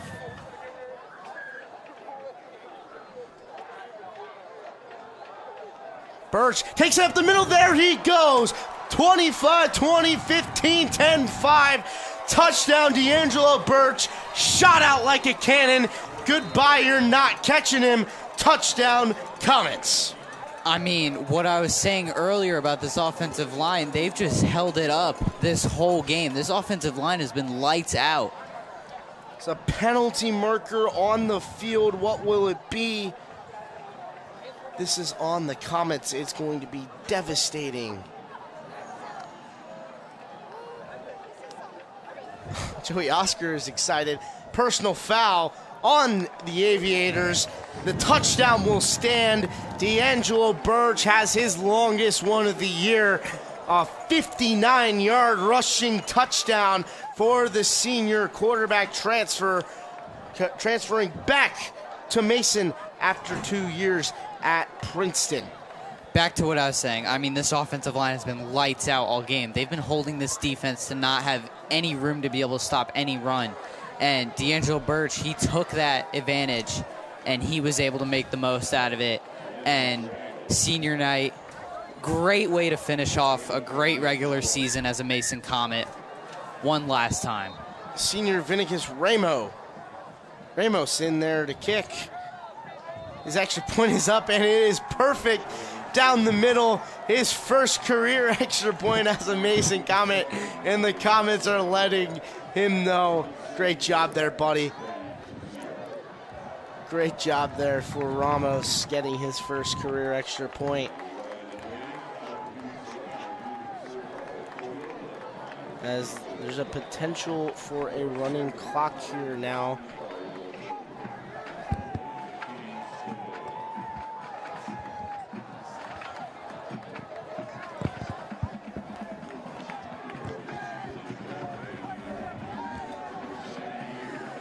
The Comets only have 4 minutes of possession time with 34 points on the board. I mean, this is what you want to see if you're a Comet fan. I mean, this is Battle of the Skies, too. Think of it. Like, one of the biggest rivalries in the GMC. And this Comet offense really lived up to the hype coming around to this game, taking all the advantages and openings that Sycamore has given them and just making the most of it. Absolutely. Gogol will go kick it off.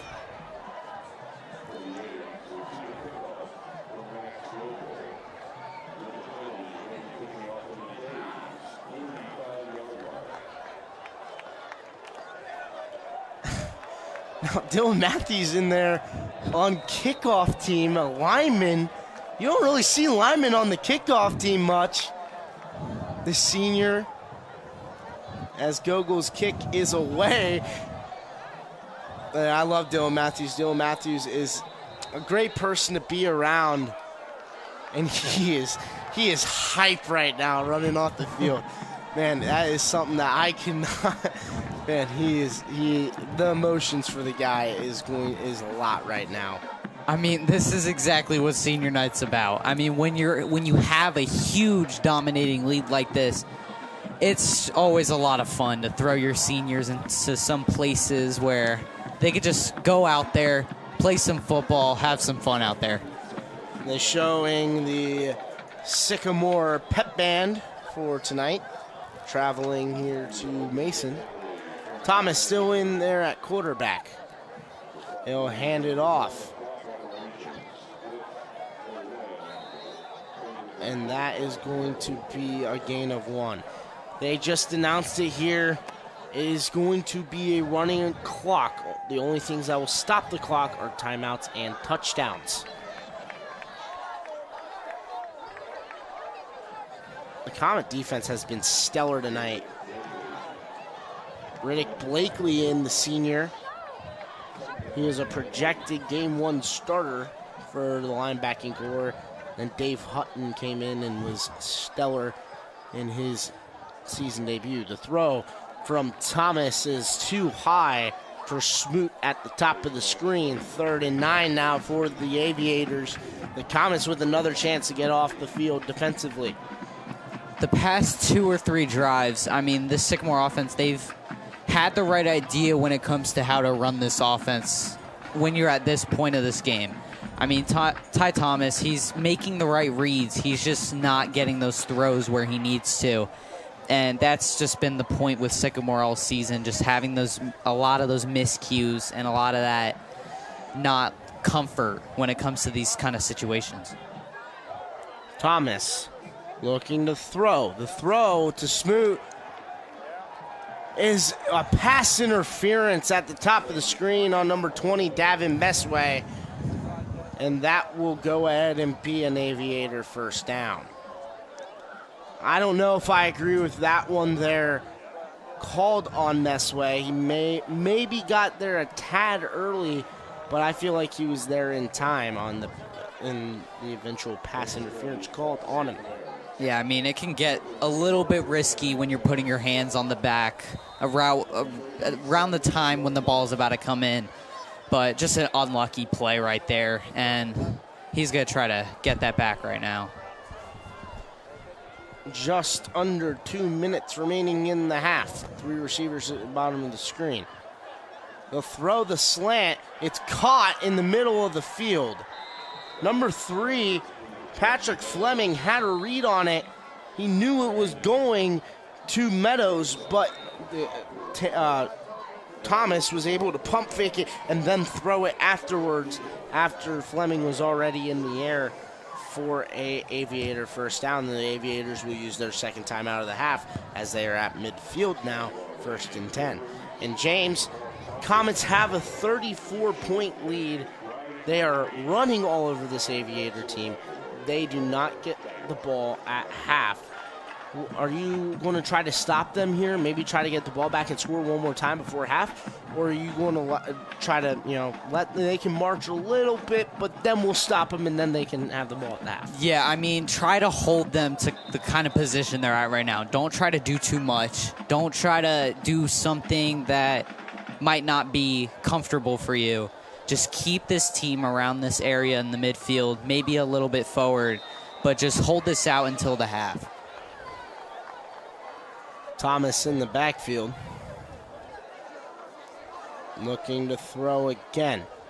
The throw towards the top of the screen, incomplete pass. Intended for Smoot again. Davin Messieu in coverage. One last time. The senior has had a lot of opportunities this season on the outside at corner. When you think about the running clock now being a factor, how do you think Sycamore is now going to try to play with this running clock at this point and later in the second half? I think they're going to try to not do what they just did right there, which was a sack. A.J. Kaler, John Hendricks, Brian, the entire defensive line was in on that sack, you could say. I mean, John Hendricks was the first one there. Kaler, Bates, and O were all in that one, and then you see John Hendricks do his little dance after the sack. As there's an injured player down, that is number 12, Juan Bates. Maybe a cramp. It looks like that is a cramp in his calf. Yeah, this defensive line does not make it easy at all for quarterbacks to be able to try to scramble or try to get out of the pocket. I mean, they close the opposing quarterbacks really well, and it's been a rough night for Thomas.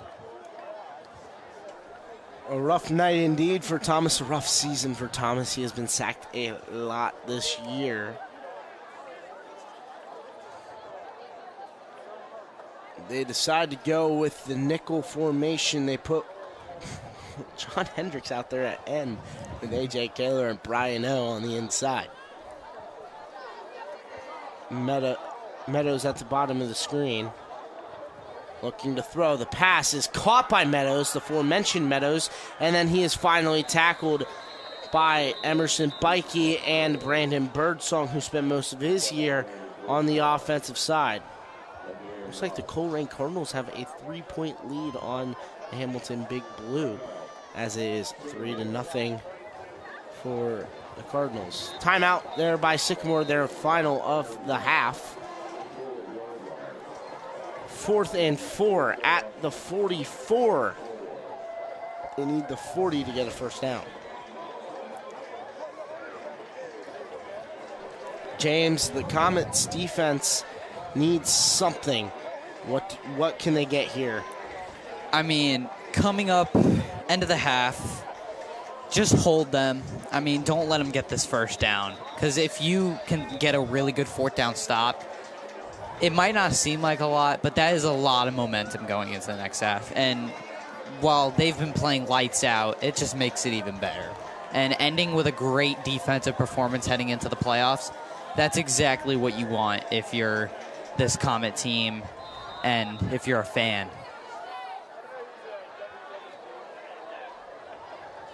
Looking to throw. Deep ball. Far side. Smoot. Intended, and a pass interference called on Messway again.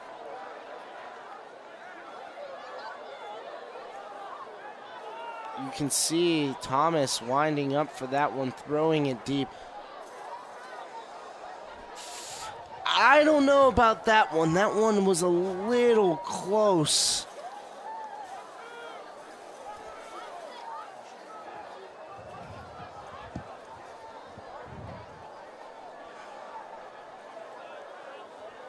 As you can see the replay one last time, the throw, and you can see Messway, he's looking around.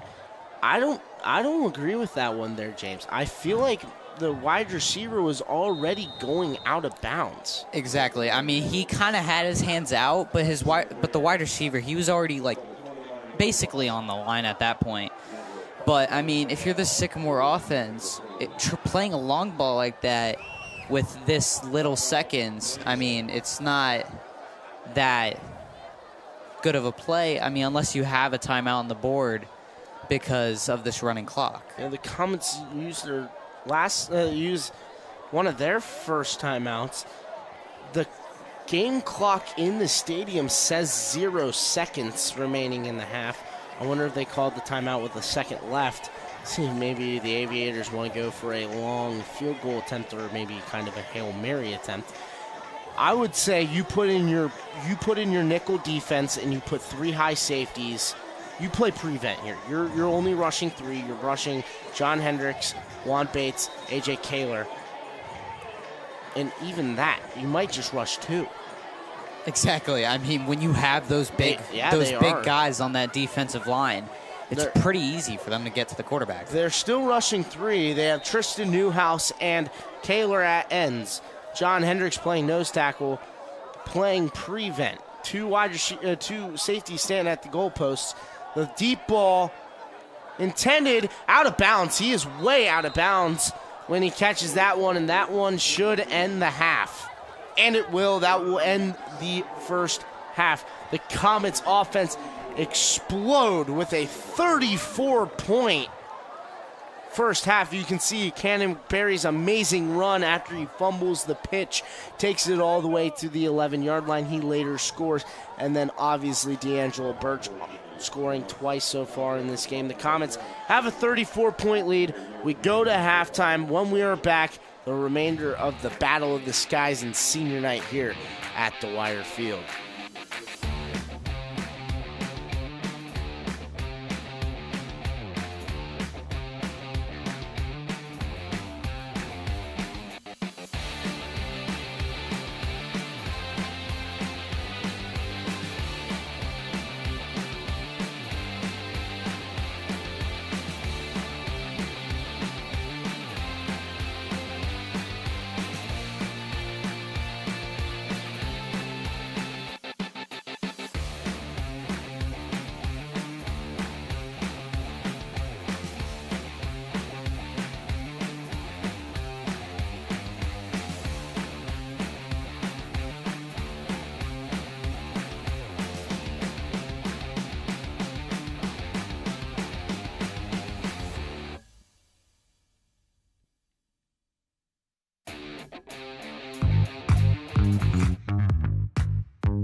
First item of business is a presentation, which is a swearing in of a new officer. A Freestone Mayor with Mr. and Mrs. Santa Claus. Merry Christmas. Brings it himself inside the 10. Touchdown, Marymount. From the top of the key, Anna Habra ties the score.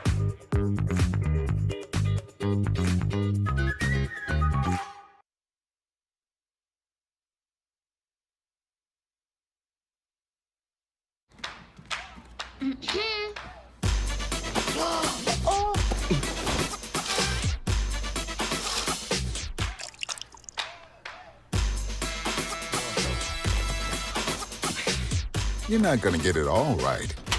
Just make sure you nail the big stuff. Mama! Like making sure your kids are in the right seat for their age and size. Get it right at nhtsa.gov/the-right-seat.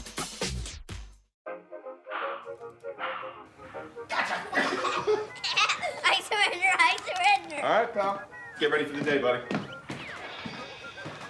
Hey, Dad. Do we have a gun? What's up? Do we have a gun?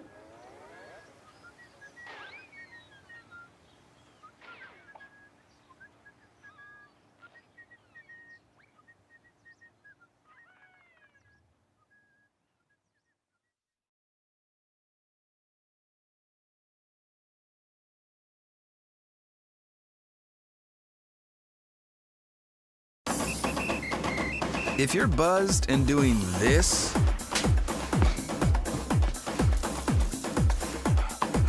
To make yourself feel okay to drive, ZWX.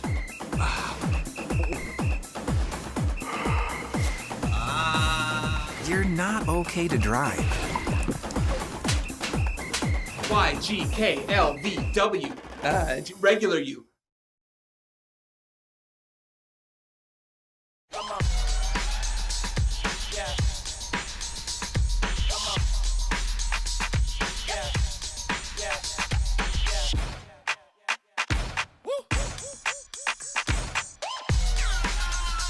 You're not going to get it all right.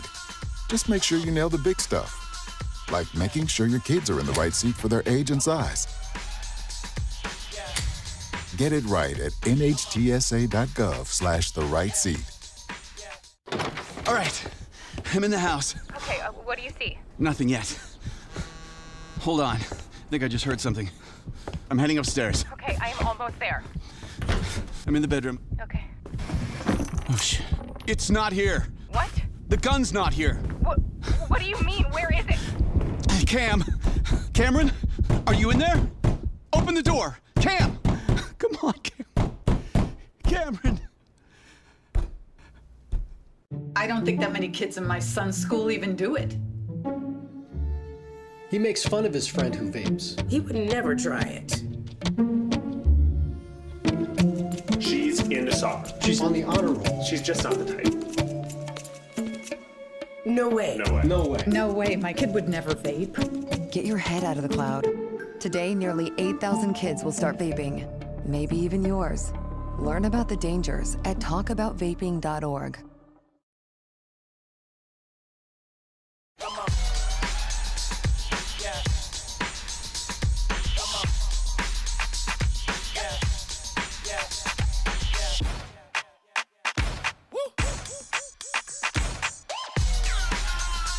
You're not going to get it all right.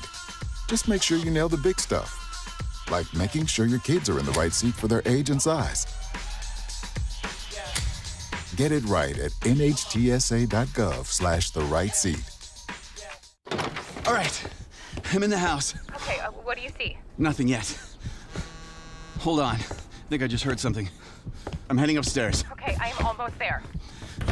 I'm in the bedroom. Okay. Oh, shit. It's not here. What? The gun's not here. What do you mean? Where is it? Cameron, are you in there? Open the door. Come on, Cameron. I don't think that many kids in my son's school even do it. He makes fun of his friend who vapes. He would never try it. She's into soccer. She's on the honor roll. She's just not the type. No way. No way. No way. No way, my kid would never vape. Get your head out of the cloud. Today, nearly 8,000 kids will start vaping, maybe even yours. Learn about the dangers at talkaboutvaping.org.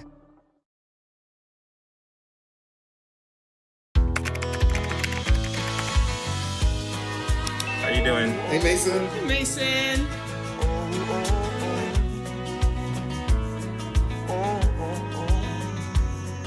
Thank you. A place to make my own, a place that I call home, this place that I call home. Have you ever helped a fellow veteran? Yes. I do my best reaching out to my brothers and sisters in arms. Have you ever asked for help yourself? Most of us, we're not gonna admit that we need to help. You don't have someone to kind of help you guide those thoughts. It can be really bad. It's just a beautiful space when someone can trust you and say, listen, I need help.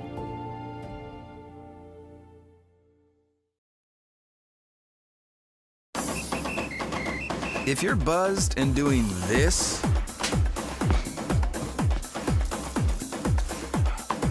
to make yourself feel okay to drive, ZWX.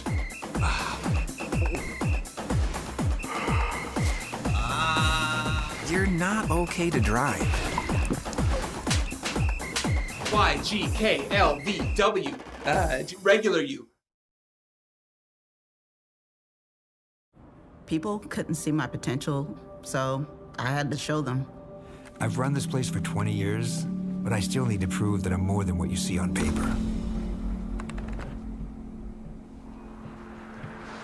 Today, I'm the CEO of my own company. It's the way my mind works. I have a very mechanical brain. Why are we not rethinking this? I am more. I'm more than who I am on paper.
Can't believe you're doing this alone. I've done it before. I remember. You threw your back out. How you holding up? Hand me that board. Nothing wrong with getting help. I'm good. I did it when Felicia left. I'll figure it out. I know you will, but you don't have to do it alone. That's all I'm saying. If I promise to look into it, will you drop it and help me build this fence? Now you need my help. It can be a real pain sometimes, you know what? Mm-hmm. If you or a veteran you know needs support, don't wait. Reach out. Find resources at va.gov/reach. All right, our first item of business is a presentation, which is a swearing in of a new officer. A Frisson Mayor with Mr. and Mrs. Santa Claus. Merry Christmas. Brings it himself inside the 10. Touchdown, Marymount. From the top of the key, Anna Habra ties the score.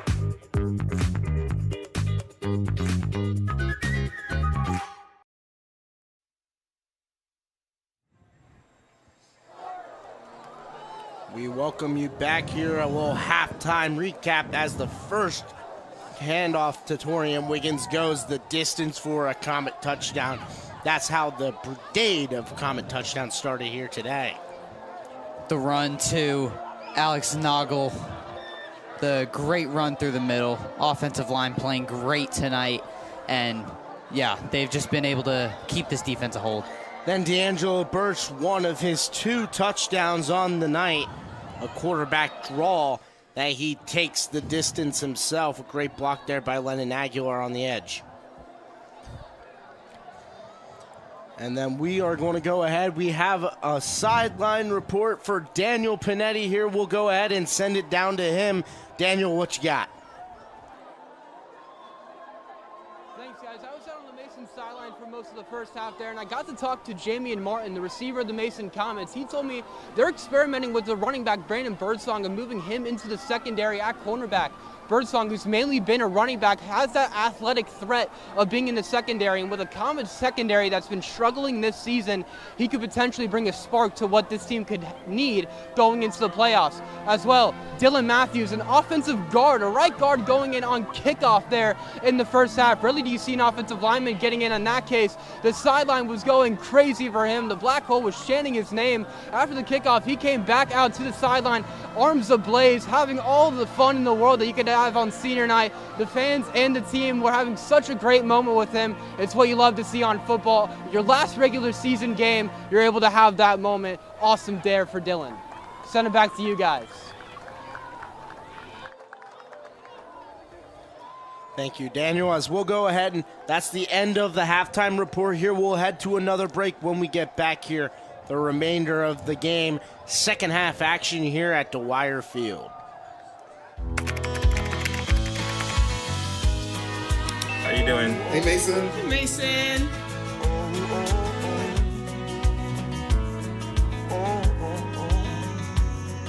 Thank you. A place to make my own, a place that I call home, this place that I call home. Have you ever helped a fellow veteran? Yes. I do my best reaching out to my brothers and sisters in arms. Have you ever asked for help yourself?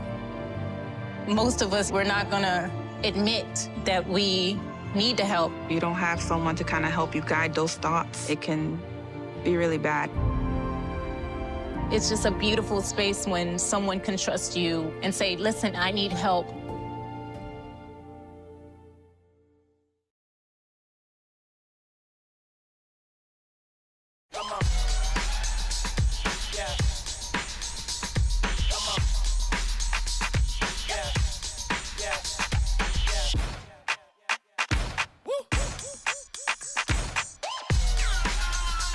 You're not going to get it all right. Just make sure you nail the big stuff, like making sure your kids are in the right seat for their age and size. Get it right at nhtsa.gov/the-right-seat. Life doesn't always give you time to change the outcome. Prediabetes does. 1 in 3 adults has prediabetes, but with early diagnosis, prediabetes can be reversed. And you can change the outcome. Take the 1-minute prediabetes risk test today. Go to doihaveprediabetes.org.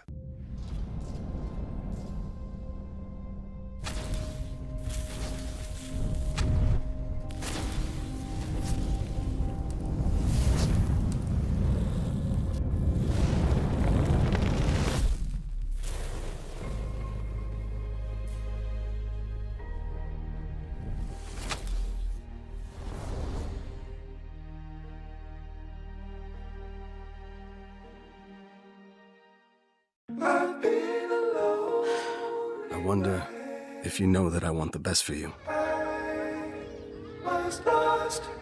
But how long will you fight solo? I wonder if you know that we can get help. Not wondering anymore. Love, your mind.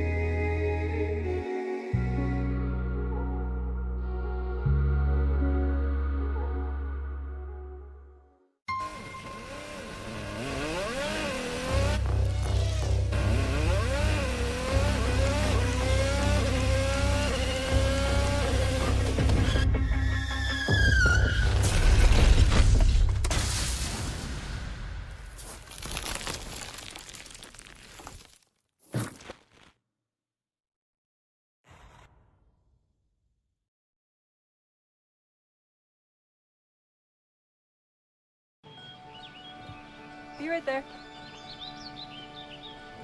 Wait. Use the shovel and bucket of water, remember? Drown, stir, drown, feel. Then make sure it's cool. Where'd you learn that? SmokeyBear.com. Brushed up on some tips before we left. Don't want to start a wildfire, right?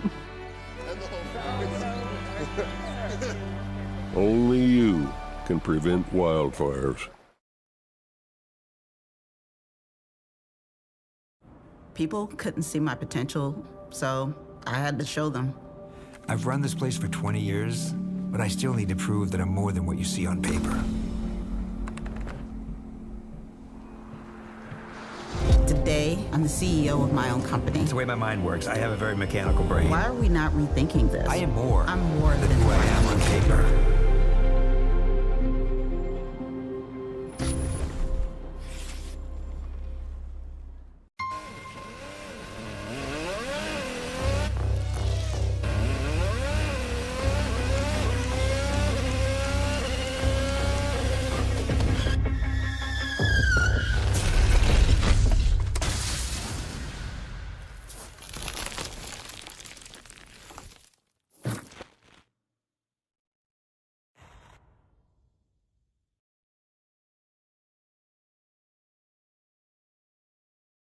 Can't believe you're doing this alone. I've done it before. I remember.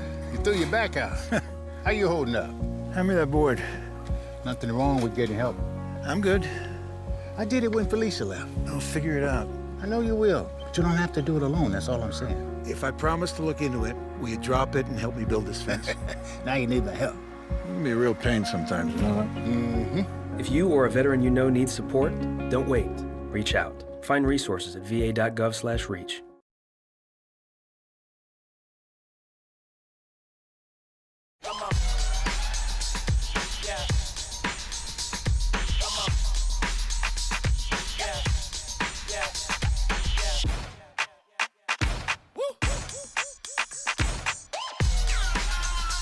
You're not going to get it all right. Just make sure you nail the big stuff, like making sure your kids are in the right seat for their age and size. Get it right at nhtsa.gov/the-right-seat. All right, I'm in the house. Okay, what do you see? Nothing yet. Hold on. I think I just heard something. I'm heading upstairs. Okay, I am almost there. I'm in the bedroom. Okay. Oh, shit. It's not here. What? The gun's not here. What do you mean? Where is it? Cameron, are you in there? Open the door. Cam! Come on, Cameron. I don't think that many kids in my son's school even do it. He makes fun of his friend who vapes. He would never try it. She's into soccer. She's on the honor roll. She's just not the type. No way. No way. No way. No way, my kid would never vape. Get your head out of the cloud. Today, nearly 8,000 kids will start vaping. Maybe even yours. Learn about the dangers at talkaboutvaping.org.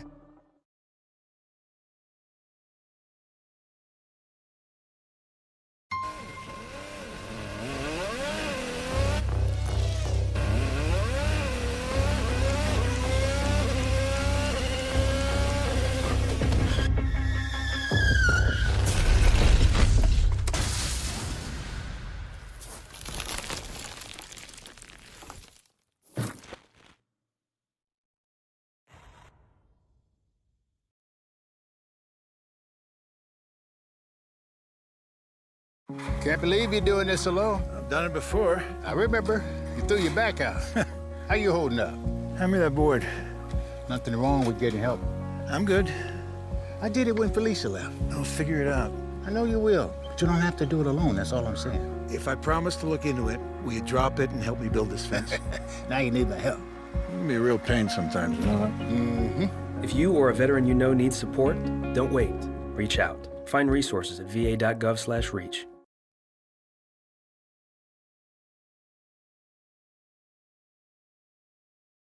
People couldn't see my potential, so I had to show them. I've run this place for 20 years, but I still need to prove that I'm more than what you see on paper. Today, I'm the CEO of my own company. It's the way my mind works. I have a very mechanical brain. Why are we not rethinking this? I am more. I'm more than who I am on paper.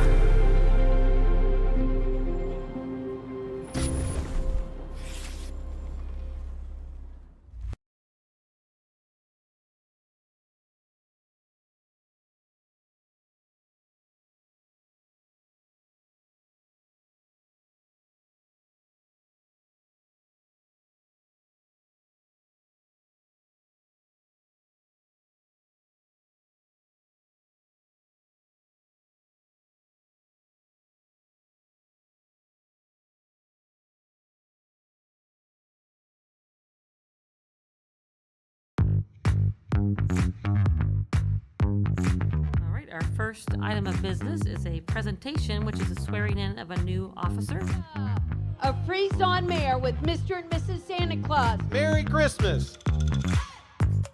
Brings it himself inside the 10. Touchdown, Marymount. From the top of the key, Anna Habra ties the score.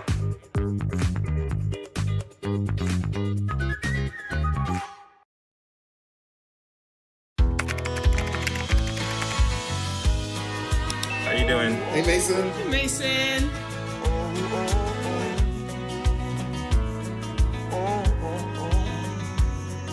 Thank you. A place to make my own, a place that I call home, this place that I call home. Have you ever helped a fellow veteran? Yes. I do my best reaching out to my brothers and sisters in arms. Have you ever asked for help yourself? Most of us, we're not gonna admit that we need to help. You don't have someone to kind of help you guide those thoughts. It can be really bad. It's just a beautiful space when someone can trust you and say, listen, I need help.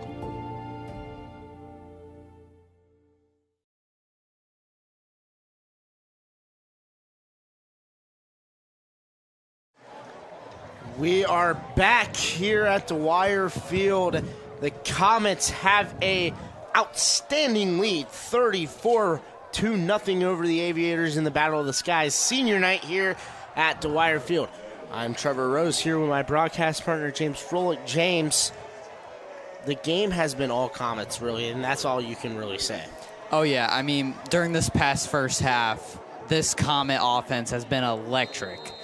Only 4 minutes of total time of possession, and if that's not an electric and explosive offense this game, I don't know what is. I mean, this Sycamore defense hasn't been able to get it together so far, and this offense has to start something here. It was muffed at the goal line when it goes through the end zone. They'll still label it a touchback. Running clock here for the remainder of the game until the margin is less than 30 points. The Comets had 234 rushing yards on 13 carries tonight. The quarterback still is Ty Thomas for the Aviators. They'll hand it off to Barham. And he is swallowed immediately in the backfield. And there was number 93, Jack Williams. Yeah, I mean, I don't know about that play. I mean, this defensive line, they're already on a huge momentum push. And honestly, you have to start passing the ball if you want to get back in this game. Just give yourself time, give yourself options.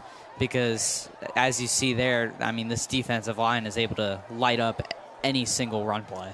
And this isn't even your number one defensive line in right now. Hand off to Barham again, and he is stuffed immediately once more. It was number 24 there. That was Riddick. Blakely, the senior linebacker. You can see the replay here. He comes in hard and brings him down. 3rd and 8 now for the Aviators.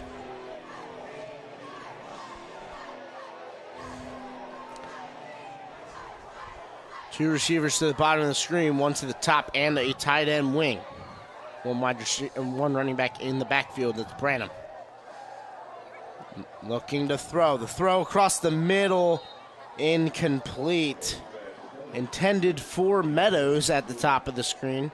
Thomas is passing complete, and that should surely send on the punting unit for the Aviators. Yeah, I mean, this is just continuing what has been the whole first half. I mean, an offense that hasn't been able to pretty much do anything. They haven't been able to pass. I mean, they've had a couple plays here and there where they've gotten pretty good yardage, first downs, and they also haven't been able to run the ball at all. So, if anything here, I mean, they have to clean it up if they even want a chance, minimal chance at this game. Back deep to return, as it will be downed by the Aviators about the 40-yard line. And officially be their own 39. And their quarterback is still 18, D'Angelo Birch. No, they will not go with D'Angelo Birch. They'll go Alex Noggle. Kenny McBerry is back there at running back.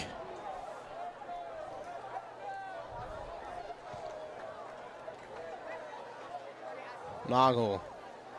Play action. He'll take it himself up the middle. He'll get about 4 before he is tackled down. 2nd and 6 now for the Comets. Up to the 45-yard line. Penalty marker, holding, offense, push him back.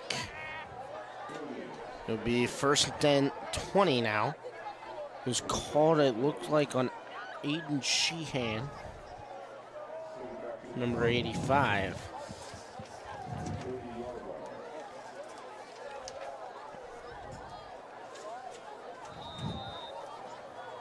First and 20 now at the 30. Move Evan Lang and Sheehan over. And it off to McBerry. He makes a cut up the middle, and he's swallowed at the line of scrimmage. It'll be 2nd and 20 now for the Comets.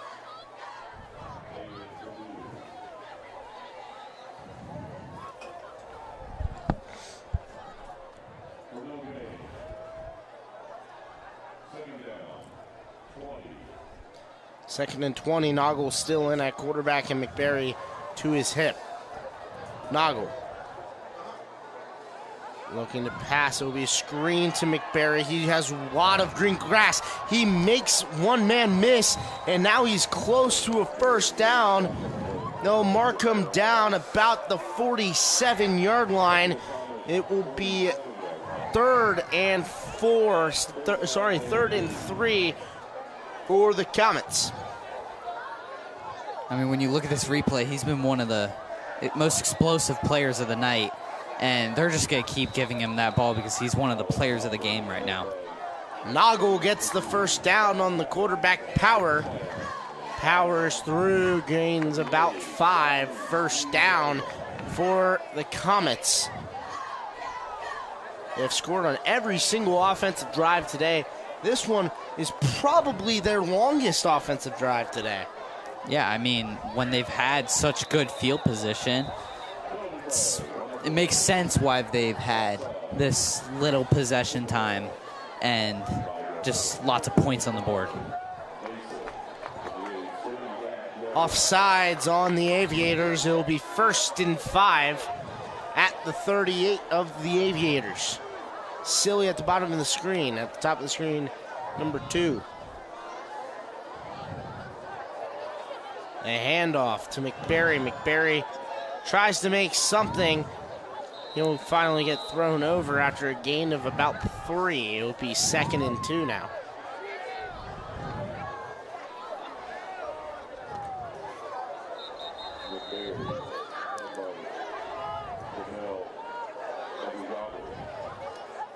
And there's an injured player down for Sycamore.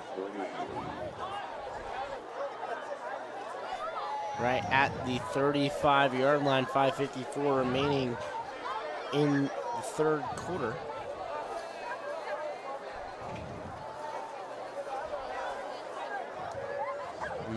James, the Comets, obviously the offense has been clicking all day. The defense has been doing a great job as well.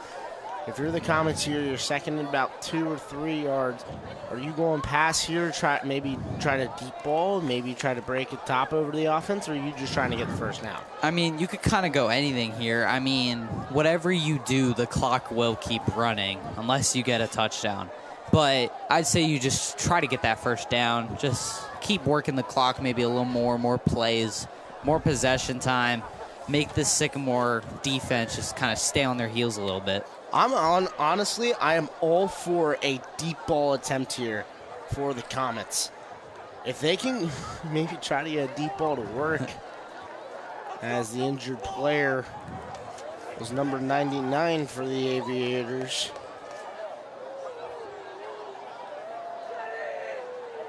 Abdelare walks off under his own power.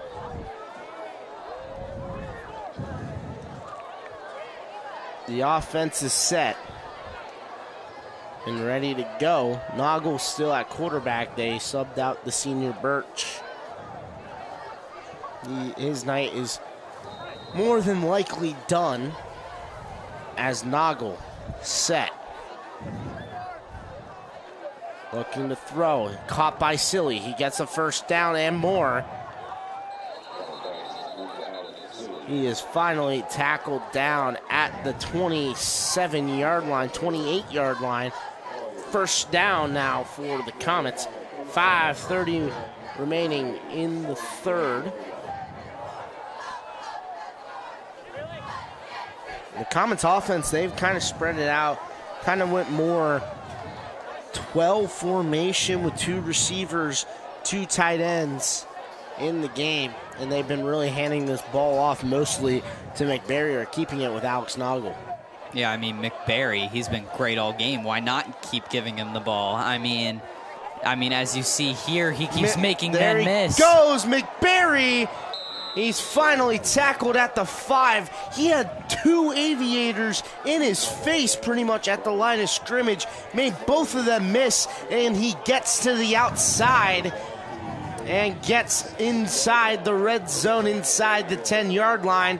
Great blocking by the guys up front. Great way to make people miss. McBarry, I mean, I played with McBarry for football in 2nd grade all the way sophomore year. He's a shifty guy. As they hand it off to him again, he goes up the middle, gets maybe 2 yards before he is tackled. Now it'll be 2nd and 5 at the 5-yard line. I mean, as you see here, I mean, like, what a player he's been today. Just what a player in general. Just smart, shifty, like as you were saying. Just a really great running back, and he's been able to do all the more tonight against this Aviators defense. Noggle, he'll keep it himself. He'll go up the middle. Touchdown, Comets. Alex Noggle, his 2nd of the night. And the Comets are now extend their lead. It is now 40-0, and the Comets are pouring it on here at Dwyer Field. And senior night is going all Comet way. You can watch the replay, great pull around, and then he was able just to run through the man. The man that put the hit on him was number 2, Elijah Morales, the senior defensive back. Noggle runs right through him. Ramos in to kick again. This kick is up and it is perfect.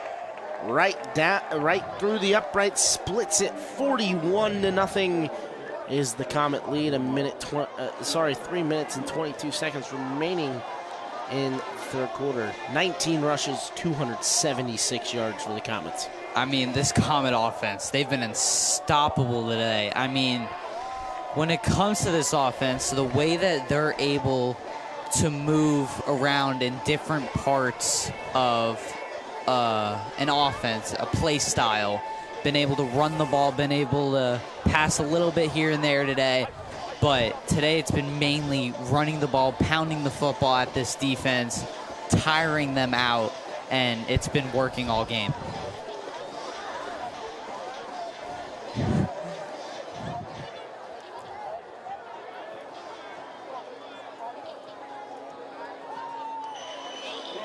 Kickoff team comes out. Kugel still in charge of doing the kickoffs. Dylan Matthews, I mean, I can't help but notice it every single time he comes out for KOR. Being the only lineman out here on KOR. What a great thing to tell people after this game that you got some reps at special teams for the fun of it. I mean, when you're in a blowout like this, it's always great to have give the seniors some fun, have them enjoy this time, especially if they haven't gotten much playing time at all this season. I was talking to DJ Hill earlier this week, and he said that he was potentially going to play tight end in the second half of this game. Meadows returns it. He'll get towards the outside, he gets towards the sideline, and he's officially pushed out of bounds at the 30-yard line, 31-yard line. That's where the Aviators will take their second possession of the half. I mean, that's a pretty good momentum booster, a little bit. I mean, that's a pretty great run there, getting a good about 20 yards. getting that offense in better field position than they've been in recently. And that's, I mean, if they even have a chance in this game, they're going to have to start it right now. 3 receivers to the bottom of the screen, 1 to the top. Thomas looking to throw. Got Snoot right in the middle of the field. Ziante Smoot, number 19 for the Aviators. He's a sophomore wide receiver. Also listed as a defensive back, 6'2", 160. As you can see, no one really knew who was getting the ball. They thought it was going to Meadows, but then Smoot was able to take it. Really confusing there. 3 receivers to the top of the screen. Over the middle is caught. He is taken down just at the 38-yard line. Jonathan Balsley will get the tackle. 1st and 10 at the 38. Aviators throwing the ball so far on this drive. And that's exactly what you need if you're this offense to get any kind of momentum. I mean, they have to keep this up, though. Thomas, the throw to the near side is incomplete. Intended target was Smoot, the sophomore receiver. Called his name a lot tonight. Yeah, the Sycamore offense, they've had a lot of miscommunication when it comes to the passing game, and that's how they haven't really been able to get that going. Thomas with a good amount of not so great throws. He's gotten a couple really good throws this drive, been able to get this offense rolling a little bit. 2 receivers to each side of the screen. Blitz coming. And they get in there, get home, sack for the Comet defense. Another sack. 3rd down and a long way to go. They need to get to the 28-yard line of the Comets. They're at the Comet 47-yard line. They have a long way to go. It's 3rd and 19.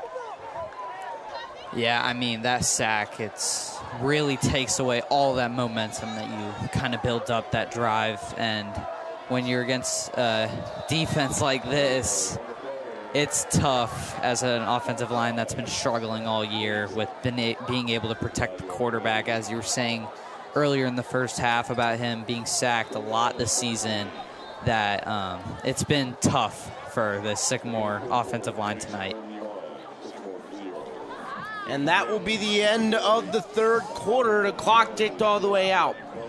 41-0 is the score so far at the end of the 3rd quarter. We'll go ahead and head to a quick break when we get back here. The remainder of the game, the 4th quarter here from Dwyer Field Senior Night Battle of the Skies.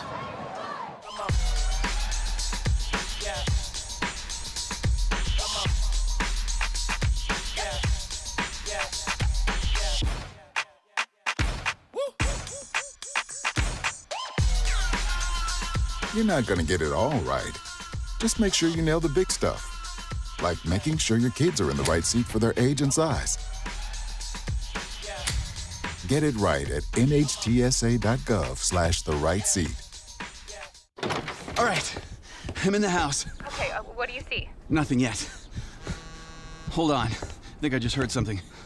I'm heading upstairs. Okay, I am almost there. I'm in the bedroom. Okay. Oh, shit. It's not here. What? The gun's not here. What do you mean? Where is it? Cameron? Are you in there? Open the door. Cam! Come on, Cameron. 4th quarter action here from Dwyer Field. 3rd down and 14. Looking to throw is Thomas, and he'll take off. Get close to the 1st down. He's about halfway short. He gets about 9 on the 3rd down rush. If you're just joining in here, my name's Trevor Rose here with my broadcast partner tonight, James Froelich. James, a game the Comets have had all possession so far. Obviously, you can tell on the scoreboard, but not really possession, more just momentum. They only have like 6 minutes possession time. Exactly. I mean, this offense, as I was saying earlier, I mean, they've been very explosive, so you don't need that possession time to put up all these points if you're an explosive offense like the Comets have been tonight. The blitz coming, deep ball for the end zone, incomplete. The Comets will take over on downs at the 34-yard line. You see the replay. Thomas looking for the deep ball. His intended target was the speedster Brom, unable to put it in the breadbasket there.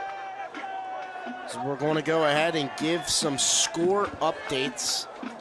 Fairfield up 10-0 on Oak Hills. Not something that you want to see. But West and East knotted at 14, 11:55 remaining in the third quarter. Obviously, the Comets game being a long way for the Aviators to even try to come back. One more quarter to go at Middletown, 7-0 Aviators as the Layton gets the carry. There he goes, breaking free. He's going to go the distance. 10-5, touchdown Comets. C.J. Layton takes it just about 67 yards for the touchdown. I mean, C.J. Layton, the junior, just blowing through that gap and just breaking a tackle and just beating the rest of that defense for a huge touchdown. C.J. Layton, his first touchdown as a Comet.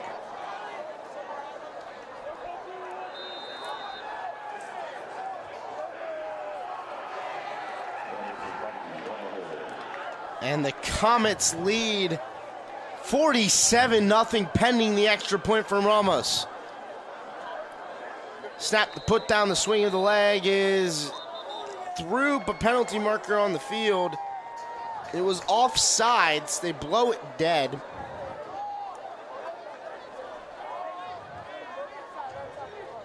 See if Kastner will decline it or go for it.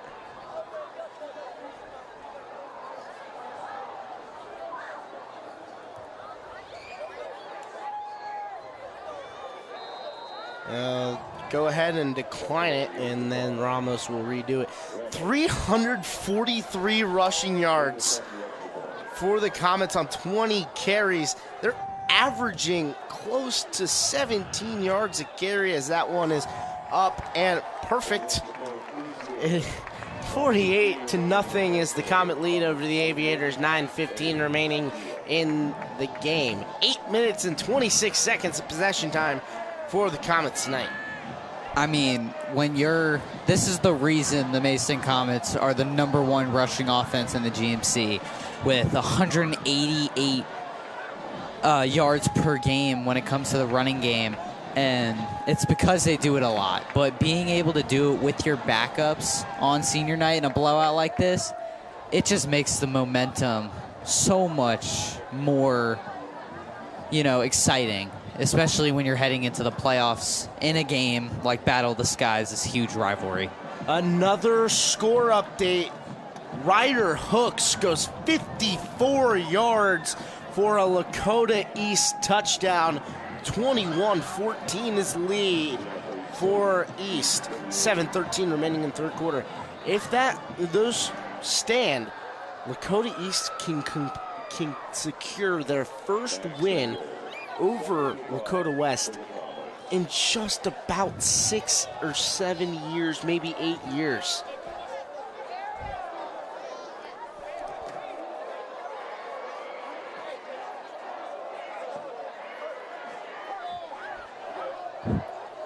Gogol ready to kick it away as there is a whistle.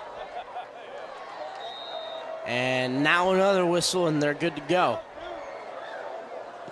Gogol's kick is up.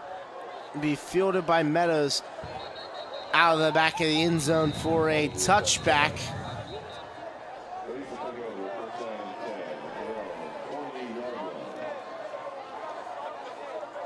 Hamilton up 21-3. They were down 3-0 at half, and then they just exploded so far in the second half.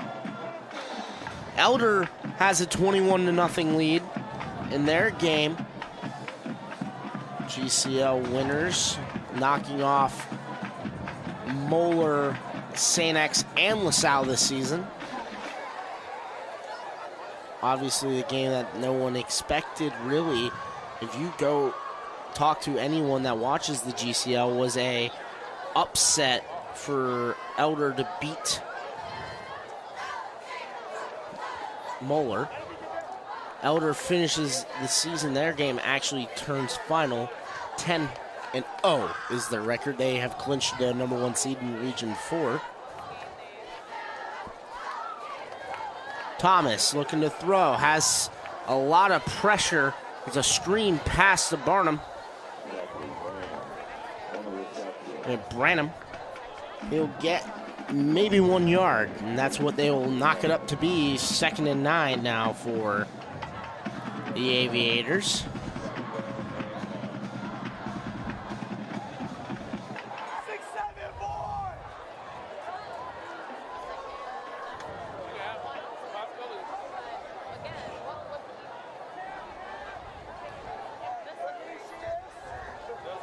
In the backfield is Leader with Thomas. 2 receivers each side of the screen. Deep ball, looking. Branham got it, incomplete. He had it and then dropped it. That's been the problem with this Sycamore offense all game. I mean, they just have not been able to keep a consistency when it comes to big plays. I mean, here and there they've had like a pretty good first down, pretty good conversion, and they just haven't been able to be consistent after that. But this one, they had a really good opportunity to get some big yards, but they just were not able to get it there. Throw is off the hands of Smoot.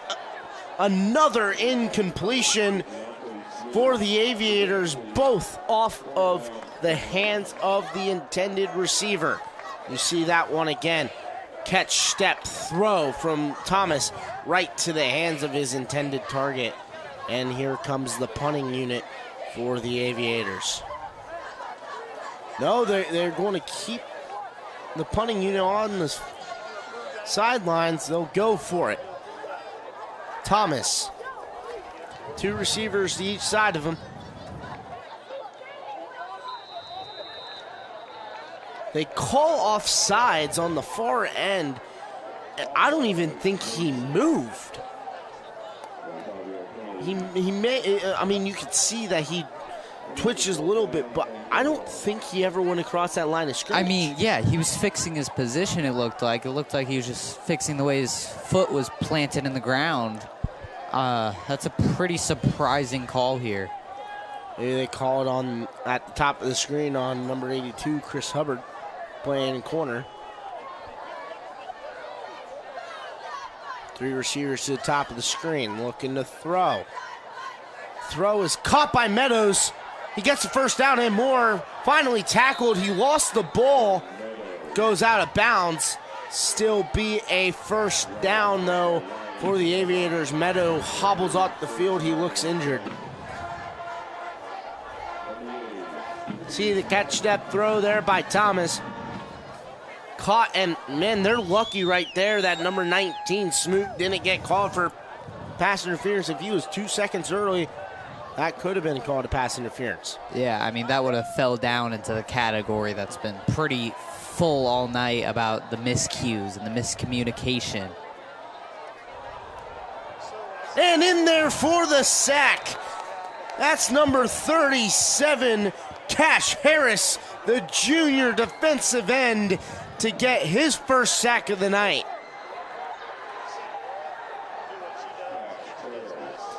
Watch him come off the edge.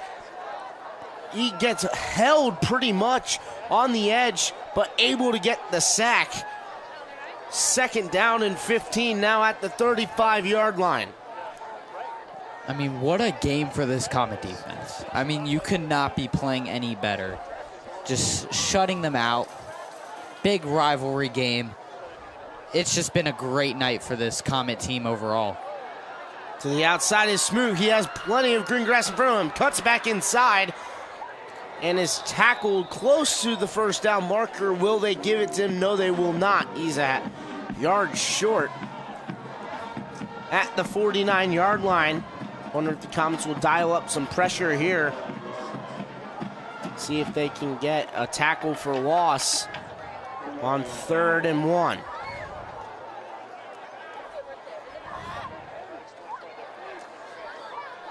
Three receivers to the top of the screen. Thomas the throw. In the middle of the field, it's caught for a first down for the Aviators. It was caught by Branham. I mean, this type of offense, this type of completion play style is what they've pretty much needed all night. I mean, ever since the Comets put up 2-3 touchdowns in the first couple minutes, I mean, Sycamore's needed this kind of offense to click in the beginning, but it hasn't until about now. Throw over the middle is caught by Branham, and he is shaken up on the field. He was brought down awkwardly, and they're going to go ahead and call the injury timeout. We're going to go ahead and step aside here for a quick break. The Comets up 48-0, 2:56 remaining in the fourth quarter. We'll go ahead and head to a quick break. We'll be back here on ICRC.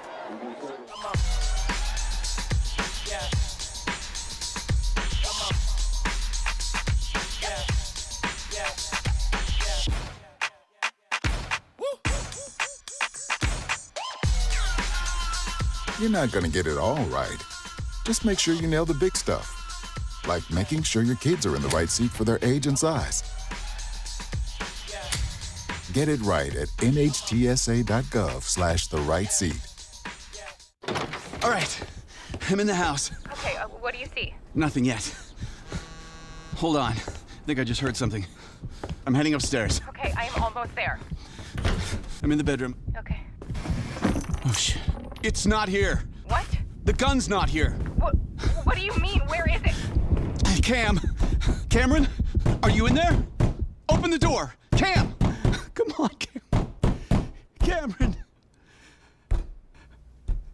I don't think that many kids in my son's school even do it. He makes fun of his friend who vapes. He would never try it. She's into soccer. She's on the honor roll. She's just not the type. No way. No way. No way. No way, my kid would never vape. Get your head out of the cloud. Today, nearly 8,000 kids will start vaping. Maybe even yours. Learn about the dangers at talkaboutvaping.org.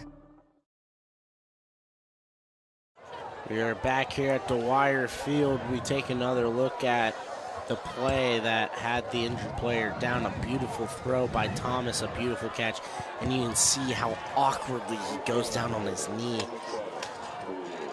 Prayers out to him, and hopefully he's doing all right. Thomas will look to throw again. Deep ball, fade ball.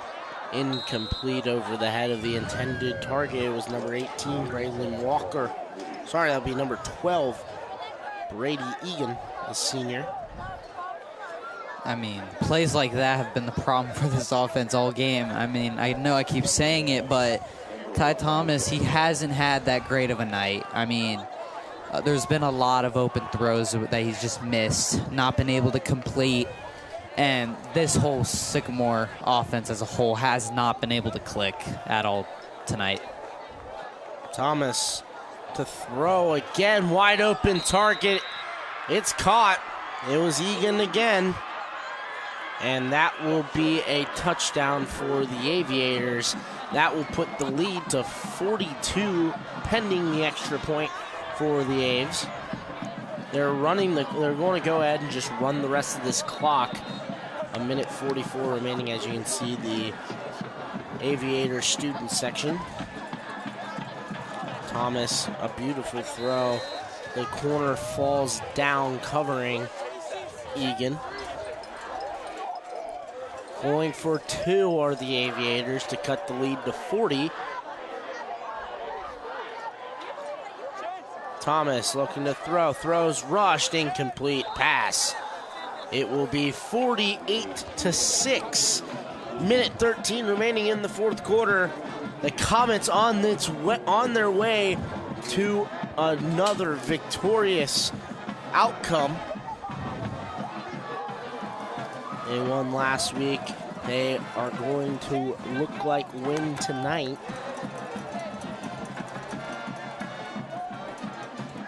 And another touchdown. Lakota East extends the lead. 28-14, a minute 15 left in the third quarter there.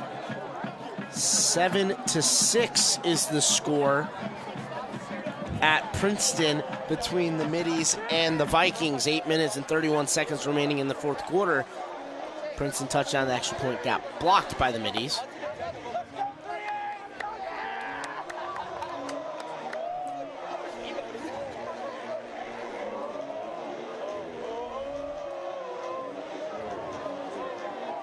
Cannon McBarry deep for the Comets as well as number 2.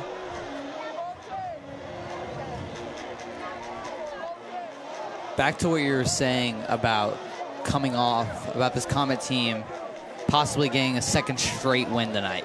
I mean, after that 3-game losing streak in the middle of the season only a couple weeks ago, this Comet team, I mean, they've brought it back. I mean, they've built that momentum back, and this team feels that they are very ready for playoffs. The kick is away. It will be picked up by McBarry. Makes a man miss, and there he goes, continues churning. And he'll be tackled about the 25-yard line. That's the Comets offense will start there. Once more, it looks like it will be number 7, Alex Silly, going in at quarterback.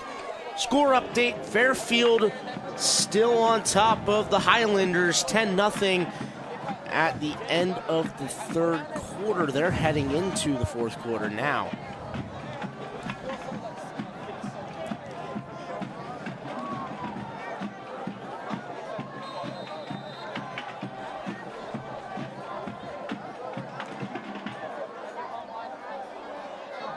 Silly in at quarterback. It looks like they'll just go ahead and knee this clock out. Victory formation, he takes a knee, and that should do it here, folks. The end of the game. The Comets are victorious here tonight on senior night. And what a game it was here, James. I mean, the Comets had full time all game long. 343 rushing yards on the night, 21 carries, and the Comets are victorious on senior night. Exactly. I mean, the Comet offense, they've been electric all night, and what a game for this Comet team as they're heading into playoffs. Looking like how the Fairfield score is right now, probably not a home playoff game. Still playoff game, though. Now, here's the thing. Even with this win tonight and a Fairfield win, there's still a chance Comets host a game. And you know what that reason is? What? Is if Lakota East wins, that makes the Comets win against Lakota East look even better on their resume and the Harbin points that they get for the game. Obviously, tonight was all about the seniors and this 2026 class and the Battle of the Skies. The trophy is being raised by the Comets. As you can see, the Battle of the Skies trophy, and the Aviators are going to go ahead, head back to the locker room. You can see Birch had himself a great game. The entire Comet team had a great game. I've been Trevor Rose here with my broadcast partner, James Froelich. James, thank you for joining me here tonight. Thank you, Trevor. Thank you to ICRC for letting us call this game here tonight. And that will be all here from Dwyer Field. Have a great night here. Comets win.